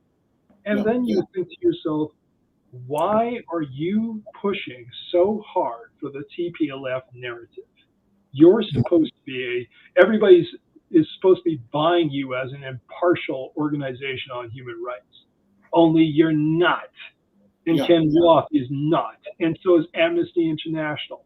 And if people stop to think, let's dial up Humera and make long distance calls and investigate that way, you don't even know who the hell you're talking to. And that's their methodology for investigating a massacre. Yes. We've got to, so I have no hesitation about kicking out these organizations. And why? Because that is a job that journalists should be doing. You can still look into human rights organizations. You can have your own distinctive Ethiopian human rights organizations in Ethiopia. You can have them in Kenya. You can have them in Tanzania, run by their own people. You can have journalists investigating such things. What these organizations do is they make it easier for journalists to be lazy and go, well, I'll just look up a report. I'll just go talk to this guy with HRW. I don't have to go talk to the actual Africans. They make it easy that way. There was a question that flashed on screen. I'm sorry, it went by so fast that I didn't get to see the reader. Oh, it's right here. This one? Yeah. How do you see the discrepancy between your quest for the real African history and some of the false narratives written by some Western historians which show division? What is your methodology that enables you to find the true history as opposed to a contradictory narrative? I read. I'm sorry, I'm not an academic. I read history, and I am very choosy about what I'm reading. And I tend to defer to, when I can get them as much as possible, African sources. That is not true in every case, but is true enough. I went through distance learning. I took my master's in international relations at King's College, London, fine institution, but they have they had a segment on, say, Mau Mau rebellion. All the sources were virtually white and British. How the hell are you supposed to do history of Mau Mau without considering all those Kenyan sources, in terms of that? And you're going, well, this is kind of nuts. Yeah. Read. That's what it really comes down to. You can pack it in all the highfalutin talk you want about methodology in terms of, well, I take a racial capitalism dissection approach and I look at this through a Marxist orthodoxy, blah, blah, blah, blah, blah. Read a frickin' book. Use critical judgment of weighing the source. The methods in terms of, if we look at if I pick up, again, shameless plug, if I go to my chapter on the Mau Mau, what I found is, and I would love to talk to this gentleman. I'm hoping he's still around. Sorry, I'm flipping to a page. I'm not trying to waste time here. But there is a wonderful gentleman who pointed out that, and everybody is pretty much in agreement, both Kenyans and mainstream historians, that basically the Mau Mau rebellion amounted to a Kikuyu civil war to an extent. Despite all the sensationalism over Mau Mau, there were very few whites who were actually murdered in the Mau Mau rebellion. They mostly attacked themselves. Yeah. But what is very interesting is that there are even memorials up in terms of the Mau Mau, but there is not enough attention paid to the the smaller minority ethnicities who got caught up in this. And I'm just desperately trying to find the gentleman who is a wonderful writer who's known in Kenya for this. I hope I'm not pronouncing the name badly, but I think it's the Low family, a Lao ethnicity. And he's written about this. And he did a fantastic academic paper on this, reviewing the two major books, Imperial Reckoning and Histories of the Hang. I'm sorry, I won't wait. I won't. You can go find it in my book, and Yeah. you can find him online. But he has a completely different perspective. But it's an African perspective. He's pointing out, well, you're looking at this simply from an urban, framework. When we do Mau history, what about all these other peoples? It's important to get that in. It's important to get in African sources. So when you ask me about my methodology, I can't respond perhaps as intelligently or as, for lack of a better word, disingenuously from an academic standpoint and say, well, I use this in terms of the approach. Yeah. I read the book. I try to use my critical thinking skills to weigh up the evidence and go, okay. And plus, it involves jettisoning a whole bunch of assumptions, or trying to jettison the assumptions that you built up as a descendant of European peoples. I'll give you an example. You have people who are even allies in the Ethiopian camp, who they don't do the reading, and then you run into somebody, I won't name them, who says, well, certain peoples aren't ready for democracy. I beg your pardon. And they mean Africans. And you go, excuse me for a moment. And here's a key point. What is universal suffrage? The idea of one person, one vote is a fairly modern idea. You didn't have that in Britain. You didn't have that in Canada. You didn't have that in the United States until the first 20 years, not until 20 years into the 20th century. Came in around 1918, 1921, 22. That's when you have it. Okay, we'll do the math. When were the colonies of Africa finally becoming independent? Mid 50s to late 50s, early 60s and onwards.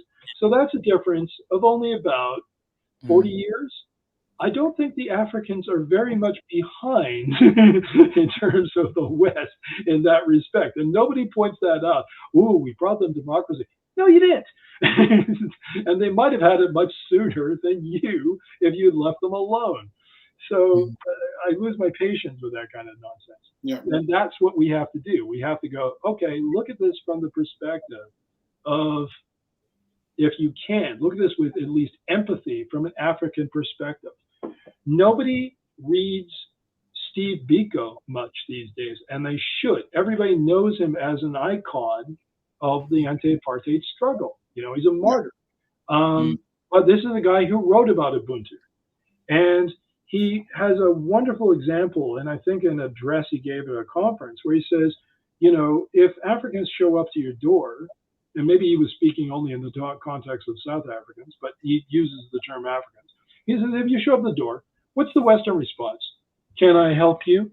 Which means, what are you doing in my space? What are you doing here? To the African culture, that's like, okay, hi, what can I do for you? Like, what are you here for? And I'll read you very quickly.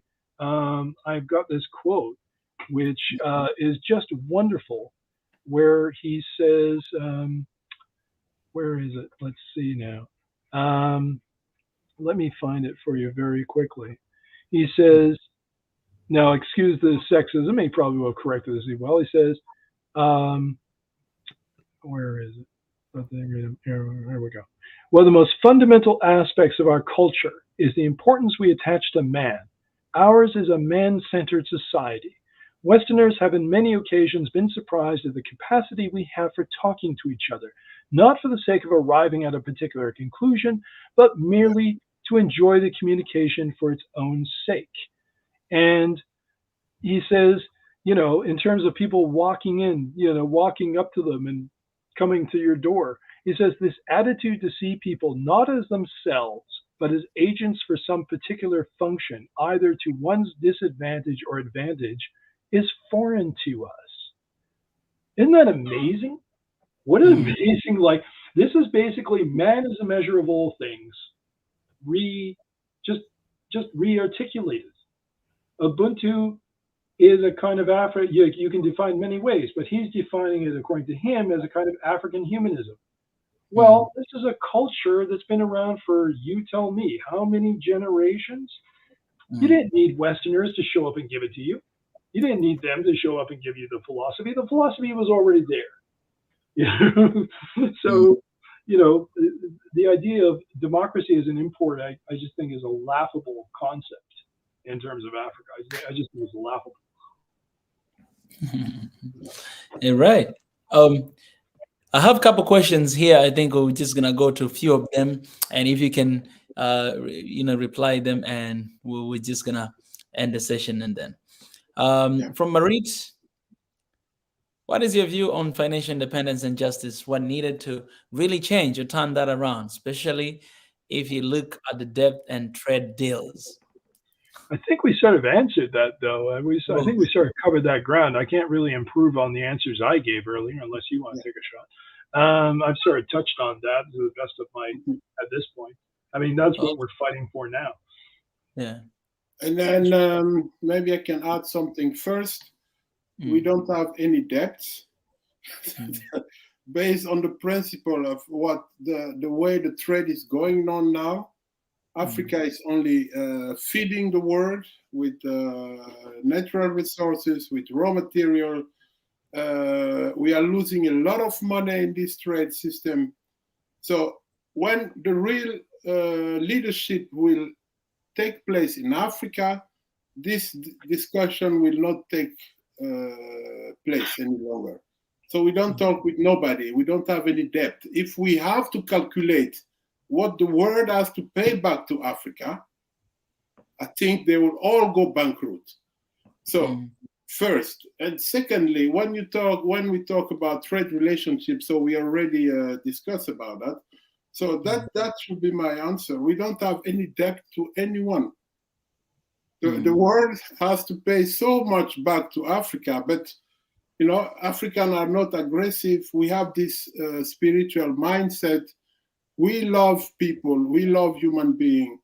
So, and to go a little bit back on the narrative, there was a question about this historian writing the wrong thing about Africa. What African people especially should understand is the way this world is. We are too pacific. We don't understand that in the mind of rulers from Europe, from China, from America, the world is continually in war. They are not thinking, they are not sitting there relaxing. They just think, oh, we need to control this country. We need to control this continent. And we Africans are not thinking that way. And that's very important. So so-called historian writing about Africa belongs to a group who is working on a strategy to weakness Africa. So their writings, it's all strategy. That is what we need to understand. The rest of the world act in the military mind when it comes to Africa. And we African, we think with the human being like, oh, we love you, just come, you're welcome. So like these NGOs, when the real time will come, they won't have any visa to come inside Africa. And that should be the goal. The thing is, I don't, get the hell. I get very rude on Twitter sometimes because I get angry, and sometimes I do it to provoke. The thing is, I'll say, get the hell out of Africa because they don't need you there. I mean, if you look again in the book, is the example of Botswana as a success story. When Botswana became newly independent, everybody went, well, this won't last. And what did it do? It reached out to its neighbors, because it's a landlocked country, and did its best to forge alliances under Seretse Khema, who's a visionary in his own right, and who was trying to mess around with him? The regimes that were run by the whites, the white supremacists. The Africans were going, okay, we'll talk. Meanwhile, these jackasses are downtown busy trying to scuttle the whole operation. Somebody asked about Prevail. You had a question earlier there. And the short answer to that is approximately 10 years and 2 years, because when I was first going to write the story, I wanted to do it as a novel, and that was a really bad idea because I didn't know half of what the hell I was talking about. And then when I discovered the real story, I figured out, something, you can't write this as fiction. nobody is going to believe you because it's just so incredible. The fact that, Marconi, who was a fascist, who everybody learns about in school, was trying to come up with a microwave death ray to down British planes. You can't make that stuff up. You can't make up the fact that there was a group of Jewish businessmen in New York who want to take out insurance on the Ark of the Covenant. How are you going to script that and make it look realistic? It's farcical. And frankly, the real story needs to be told of Africans winning. And you're quite correct. Like in my dream, I would love to see something like a huge Netflix series that told the story from dot all the way to the liberation of 1941, because there's all that good stuff in there. But I'll settle for like an epic 3-hour film. Everybody goes on about, say, Wakanda forever. You got the real thing in this story. You got everything from the, it goes in a 3-act structure of, which is why I named the sections of the book, resist, endure, prevail. Because, okay, our heroes are down where half the country is occupied. They're putting about 6,000 Ethiopians in concentration camps, slaughtering 20,000 or more in the Graziani massacre. And then they come from behind and they win. And it's cool. Like that's your Captain America lifting the hammer and everybody going sparkly through the Avengers coming through the whole moment, where you had a Pan-African force of people from Nigeria. They were colonial subjects, yes, but they were still Africans coming to help save another part of Africa. They sure as hell didn't do it for the sake of the British. They did it because, hey, cool, we're going to go help save Ethiopia. And from India, and others, they all come together and show up. That's your Avengers' last real moment of, oh crap, where the Italian fascists realize, we're in trouble. And it's over. In terms of that other question, I have never met the Prime Minister of Ethiopia. I was in the same room with him because I went to a banquet for the diaspora. I'm blind as a bat, even after having an eye surgery because of old. So I'm looking out into darkness. I know he was at a table near the front, and they called me up at the last minute to give a speech. I don't, as much as it would be interesting to meet the Prime Minister, I don't take a position on the internal actions of the government because it's not my place. My help is for the sake of the country. My help is the same for the Ethiopian people. And for those who want to have a hit at me over Eritrea, it's virtually the same position. I don't knock the Eritrean government so much anymore because I don't want to have that argument over and over again. My response to them is, when are you going to have a free election? Other than that, I stand together with the Eritrean people because they're getting victimized by this war as well. And every country, I don't care who the hell you are, if you send rockets on their capital, they're perfectly entitled to go defend themselves. And it's not a case of, oh, Ethiopians are like, they're trying to portray this as Ethiopia has acquiesced to Eritrea taking over the war because the TPLF hate Eritrea. And my response to that is, no. It actually says right in the UN Charter that a sovereign nation is entitled to call upon allies to help it in terms of such an attack by a force. So, no. I mean, somebody recently told me, I don't know if this is true, but I can believe it, where it was on Twitter, where somebody said, now the TPLF is saying, well, there shouldn't be any bombings. There shouldn't be any bombings at all. You're invading. You're not even in Tigray anymore. You're invading other parts of the country and broke a ceasefire again. And now you want the groceries delivered to your door. You want banking. You want power. And you want the Air Force not to attack you. Screw you. As I've said before, Twitter made me take it off, and I will have left it up there. Eat stone. My sympathies are completely with the innocent Tigrayans who are fleeing the region in droves when they can to get to IDP camps. Professor Fitzgerald interviewed scores of them who have horror stories to tell about forced recruitment, child soldiers, horrific captivity, other crimes that they're committing. And this is not being picked up by the mainstream media, who are still trying to push a narrative. So when you ask me about the situation, what do I make of the situation there? I think it's appalling in the fact that the mainstream media has chosen a side and are trying to smother every voice of dissent that can offer the reality of the situation. And sorry, we're not going to settle for that. We're not going to let you get away with that. I'm not going to let you get away with that. My colleagues are not going to let you get away with that.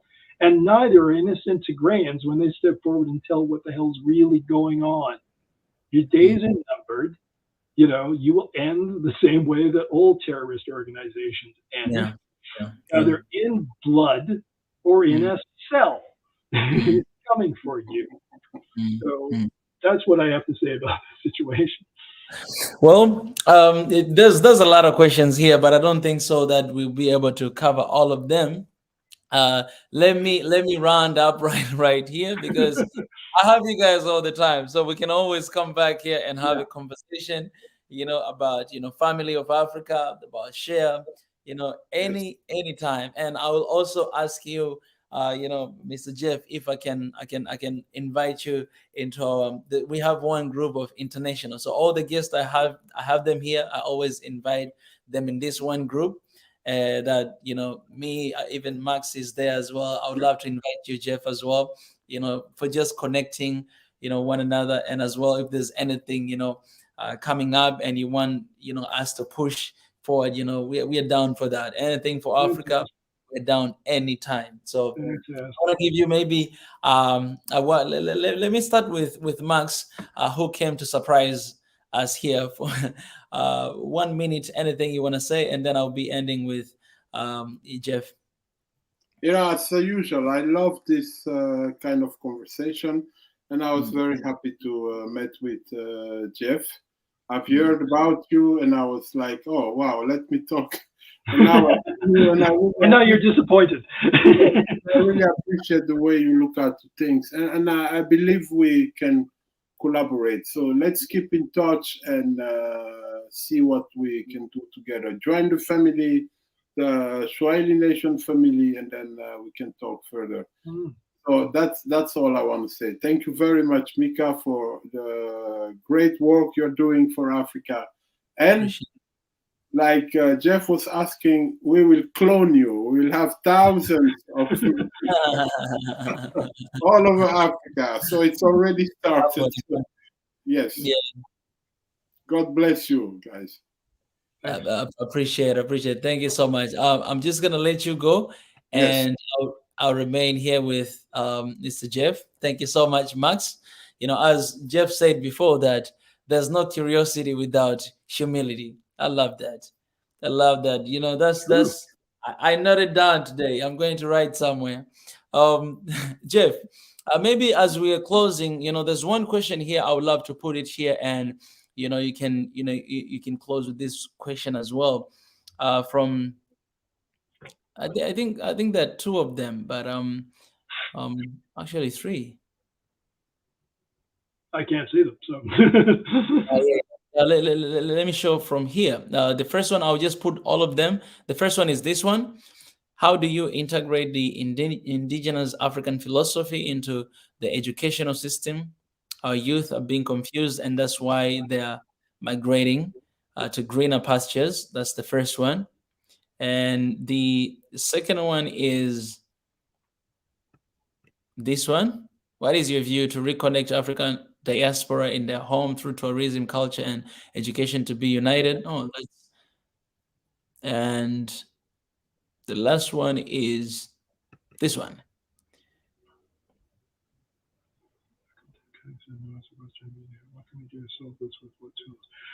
Okay, well, I have a little final message of my own, but I'll answer these three very quickly. If we skip back to the first one very quickly, I don't know if you can bring it up. I don't know if I'm qualified to answer that, but here's my own take on it. We have to realize first of all, there's not one African philosophy. There are multiple, and so this stuff gets into like really stuff way over my head in terms of philosophical concepts. And when I was doing my master's, I got frustrated with things like epistemology and ontology. I was going, because I'm a meat and potatoes type guy, and I'm not that bright. But you have to recognize there isn't one single African philosophy, just as there is not one. They refer to Africa, and there's even a website that says Africa is not a country because they don't recognize the diversity. And the second part of it is just as there is not one single African philosophy, any philosophical dialogue is an ongoing discussion. If you want to talk about integrating this into the educational system, I approach these things from the perspective of history. I want to see better history taught about Africa, not just in Africa, but in the United States. I want to see it taught in the UK. If they're foaming at the mouth and having fits over critical race theory, just imagine how they're going to lose their shit when they figure out, hey, by the way, the basis of your church has to do with an African. The basis of some of your concepts of philosophy comes to an African. The basis of some of these other, inventions were done by Africans first. Watch them lose it. And I want to provoke trouble. I want to start that discussion, what's called good trouble by the civil rights activists. I want to get that going. It's an ongoing thing. Education shouldn't be propaganda. It should be asking questions and leaving it to young people to find the answers for themselves. You're basically saying, this is what happened, and these are the issues that we wrestled with. What do you think? And you can say that to a 10-year-old. 10-year-old is old enough to figure that out. You can say that to a 17-year-old to say, go find your own answers. Go contribute. To the second question, if you can bring it up, Mika. Well, again, Ethiopia did some of that because they had a brilliant campaign called, Homecoming, where thousands, I don't know the actual number, came back for the holiday season back to Ethiopia to help do that to help revive the economy in the midst of all these sanctions. And I believe Ghana did something. Please don't quote me verbatim on this because I don't have the details in front of me. But Ghana did a wonderful thing where they said, hey, come back to the motherland and see, get back in touch with your roots, get back in touch and see this. And they did a wonderful thing. You can use these as templates across the continent to help tourism, to help culture, and even do it exporting wise. It shouldn't just be a one flow back. The diaspora is basically the ambassadorship of the country itself.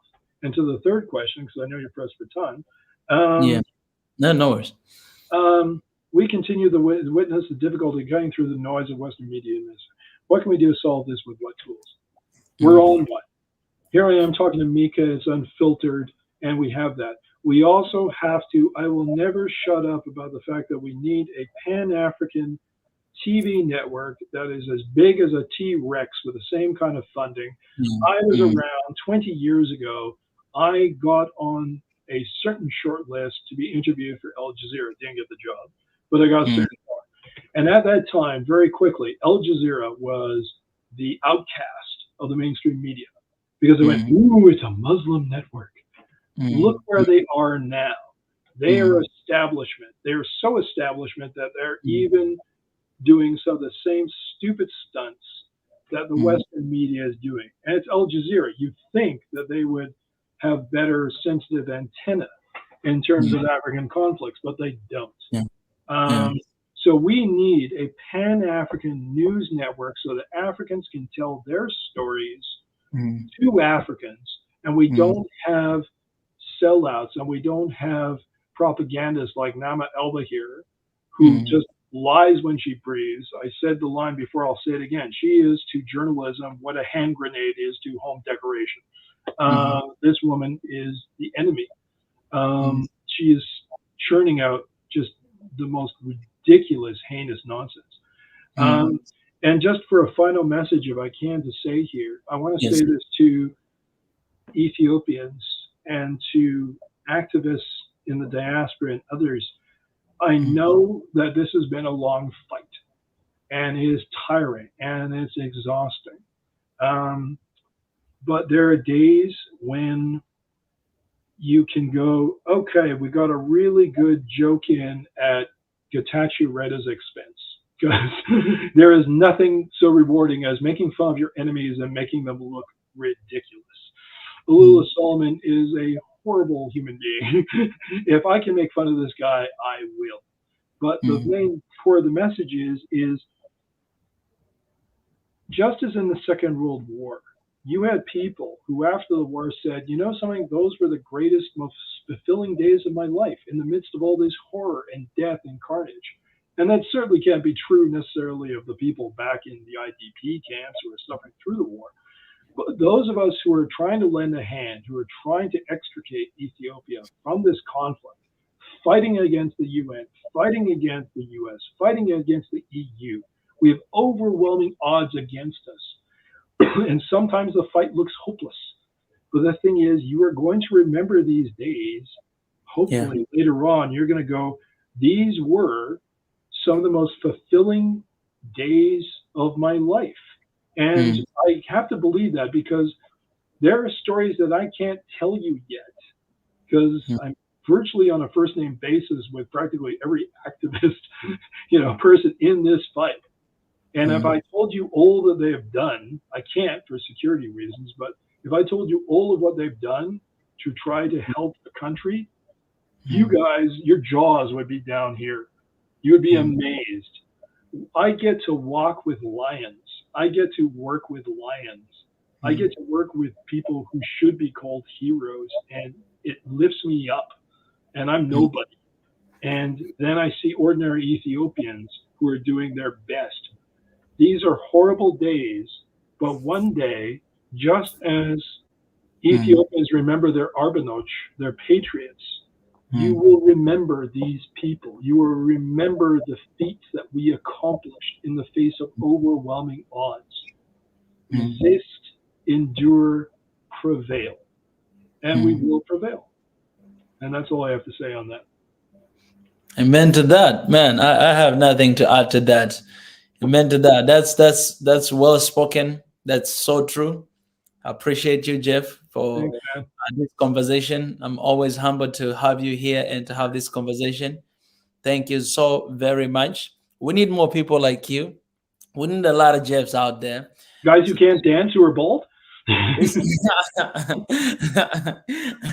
Imagine it's only you and you're still shaking this world this much. What if we have 10? What will happen to this world? Man, I appreciate you. And this is not the end. Like I said last time, that was not the end. This is not the end. And that are things I'm thinking of. So maybe I'll be, I'll share with you, in the coming days. But thank you so much for coming here. And you're always welcome. This is your home now. This is your place, You're always welcome. And anytime, even if you just want to come and to have your own session, just let me know. I'll give you everything to just come and to have your session right here. Awesome. Yeah. Thanks, man. Thanks. I appreciate it. I'll talk to you very soon. Yep. Bye. Appreciate it. Bye-bye. Yo, guys. Oh, my goodness. Guys, we have finished our conversation. And as I said, man, I want to appreciate you guys for coming here. Everybody who came here and watched this session, listen to this session. For those who dropped down the questions. And special thanks to the super chat. We received super chat today from Jim Tule. We appreciate you for the super chat, and anyone who wants to drop a super chat or super sticker, feel free to do that as well. I appreciate for all the questions. I appreciate for all the love. I appreciate for you guys being here. It's beautiful. It's beautiful. And special thanks to Jeff himself for coming here today and pour out his heart. It's 2 hours and 30 minutes, and he's been here to share and to just give us the knowledge and what he knows and what he has been researching and writing for so long time about Africa, specifically, Ethiopia. So it's an amazing and it's an honor to be here to have this conversation with him. And one thing that I took from him today is that there is no curiosity without humility. All right. That's something that I think we need to keep in our mind. We need to keep our heads up, at the same time, keep our heads down. You know what I'm saying? Keeping heads down is being humble. Keep our heads up is being courageous and step out to fight for the motherland, Africa. If Jeff is fighting for Africa, what about you and me? You know what I'm saying? We need to take this battle personally, and we need to demand right now. And when he was talking about demand, it reminded me about the letters we wrote to the colonial power, that we demand our artifact right now. We're not asking for, but we demand, because it belongs to us. So shout out to that. And guys, you know, we're not sleeping. The movement is on. We're still working, and there's so many things you know, going on behind the scene. As I told you guys, in 2 weeks from now, I'll be coming here to give you guys the exact date of launching our website. All right, I'll give you guys the exact date of launching our website, because our website is almost there, and we had to increase 2 weeks to just deal with some few things. But on 19th of September, I'll come here, guys, to let you know the exact date. When are we going to launch the website together? And all of us are going to be here launching our website. So stay tuned, because this is going to be a very special day. But at the same time, we're going to let you guys very soon, to let you guys know the registrations, because we're still waiting for that. So the registration of our organization, we're talking about NGOs here. Guys, you know what? We are registering our organization right now. So all the focus, everything is going to focus on this. On what we are registering. And also we're raising some funds for our offices, so help us out. You know, as soon as we get those registration, I hope and I wish we're gonna have our own offices, where we're gonna actually start working inside the office with other people. So please, if you can, support the movement and support and help us out to get those offices right here. And also, for any inquiries, questions, suggestions, if you want to connect with people, if you want to connect us with people, if you want to be connected with other Africans, if you want us to have a conversation with anyone, any person that you know out there, hit us up. Hit us. I don't know. Hit us, guys, on this email, info@sn1africa.com. Hit us there. You know, we have our exclusive email. Before we were telling you guys, oneafricaofficial@gmail.com. Forget about those Gmails. Right now we have our own email right here, info@sn1africa.com. Or if it's personal, you can hit me up here at mikachavala@sn1africa.com. So yeah, hit us up, and you know, we're gonna connect through the email and through our own platform. I want to appreciate you guys for stepping here today. And again, special thanks to Jeff. Jeff is a really busy guy. I imagine you can see his room, right? He's in the library, basically library, right? And he most of the time he writes, but being here with us, giving us his 2 hours and 30 minutes, it's special. And you know, I don't take it for granted. I appreciate Jeff so much. I love this guy and what he does for Africa. I just hope that Africa recognize Jeff, you know, and what he does. You know what I'm saying? Because people like this, they need to be acknowledged. They need to be recognized. They need to be supported. They need to be spoken about. You know what I'm saying? Because what they do, it's amazing for the continent, you know. And honestly, he has a lot of things to lose just by defending and standing for Africa. A lot, you know, yet he's still standing and, you know, speaking about this. And we have a lot of people like that who are non-African, who they genuinely just hate everything that is going on against Africa, and they want to see change. So I just pray and hope that we'll all join our hands and stand for Africa, because that's what we gotta do. Hit us up. Oh yeah, thank you. Hit us up. I was like, hit us up.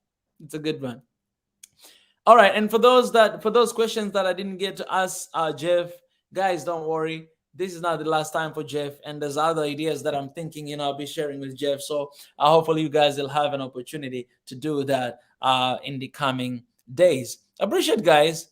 You know, we're not done, and in these few days there might be a little bit of changes in our shows and everything, because there's different things are happening right now. And so, sometimes you might not be able to see the normal host that you have always been saying, but all is well. There's a few things happening, few things going on. But the best thing we can do is to just pray for one another. That's very important. Pray for the host, pray for Swahili Nation One Africa as we continue to put our words into action, because that's what we got to do to see the change in Africa. Guys, I love you so much. I'll pray and I'll be getting out of here for tonight. God, I thank you for this conversation that I had with Jeff. It has been such a beautiful night, beautiful evening to discuss, to talk about different topics about this beautiful continent. I pray that everything that we have spoken here will be the seed to inspire, to motivate us to continue to fight the good fight, fighting for Africa, this continent that has been devalued for a long time, that have been traumatized for so long time. Enough is enough, and has to come to an end.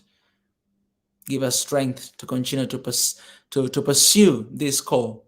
Give us strength to continue to fight for what is rightful ours. Give us strength. Sometimes we get tired. Sometimes we want to give up. Sometimes we lose hope because we have endless wars, endless fights, endless events every single day.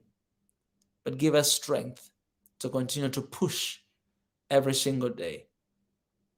Even those countries in Africa that has been traumatized severely with so many different events that are happening every single day.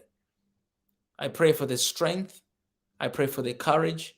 I pray for the healing, and I pray for the peace of you, Jesus Christ, that reigns above everything. There are other things we can talk. There are other things we can change, but there's also other things that we cannot do anything. And that's why we need you to help us bring about love and peace and unity in our communities and in our countries, so that we may continue to push no matter what. Pray until something happens. We may continue to push until the end. Thank you, God. Thank you for Swahili Nation. Thank you for the offices we're raising money for. And thank you for your presence in this session today. I pray all these things in your name, Jesus Christ.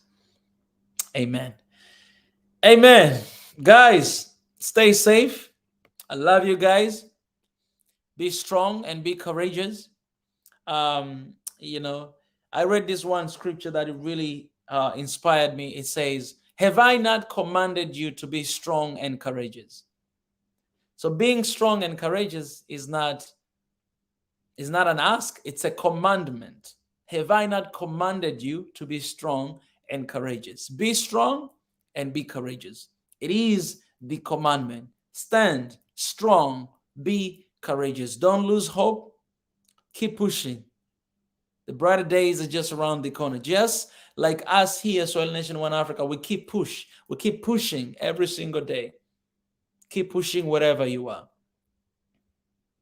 On the screen, behind the scene, keep pushing wherever you are. The end shall be better than the beginning, because we have a lot of people who are awakening right now, and we are helping to awakening our people. And the end shall be better than the beginning. Trust me. There's other great movement, Family of Africa, Jeff is coming up with, and we're going to be supporting that as well. Anything that is there to support, to defend Africa, we're going to stand with.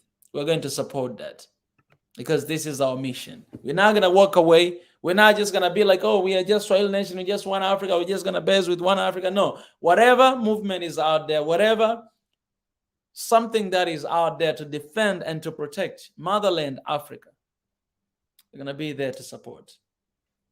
And that's why we support Share. That's why we stand with Share. And that's why we stand with Jeff. We're going to stand with anybody else, as long as it aligns with our mission and vision that we stand for. I appreciate, guys. Here, you can go ahead and do whatever you can.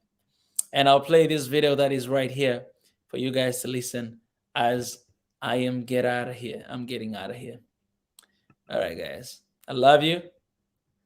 And I'll talk to you guys very, very, very soon. I'll see you guys. Tomorrow is Thursday. Yeah, tomorrow is Thursday. So I'll see you guys very soon.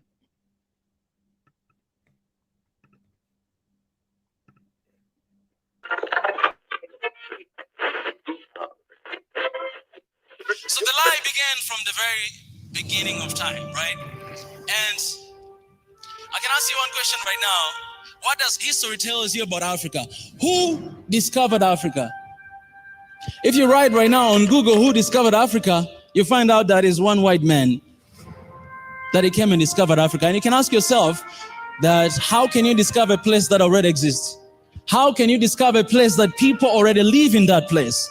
It is impossible, but that's what the history tells us.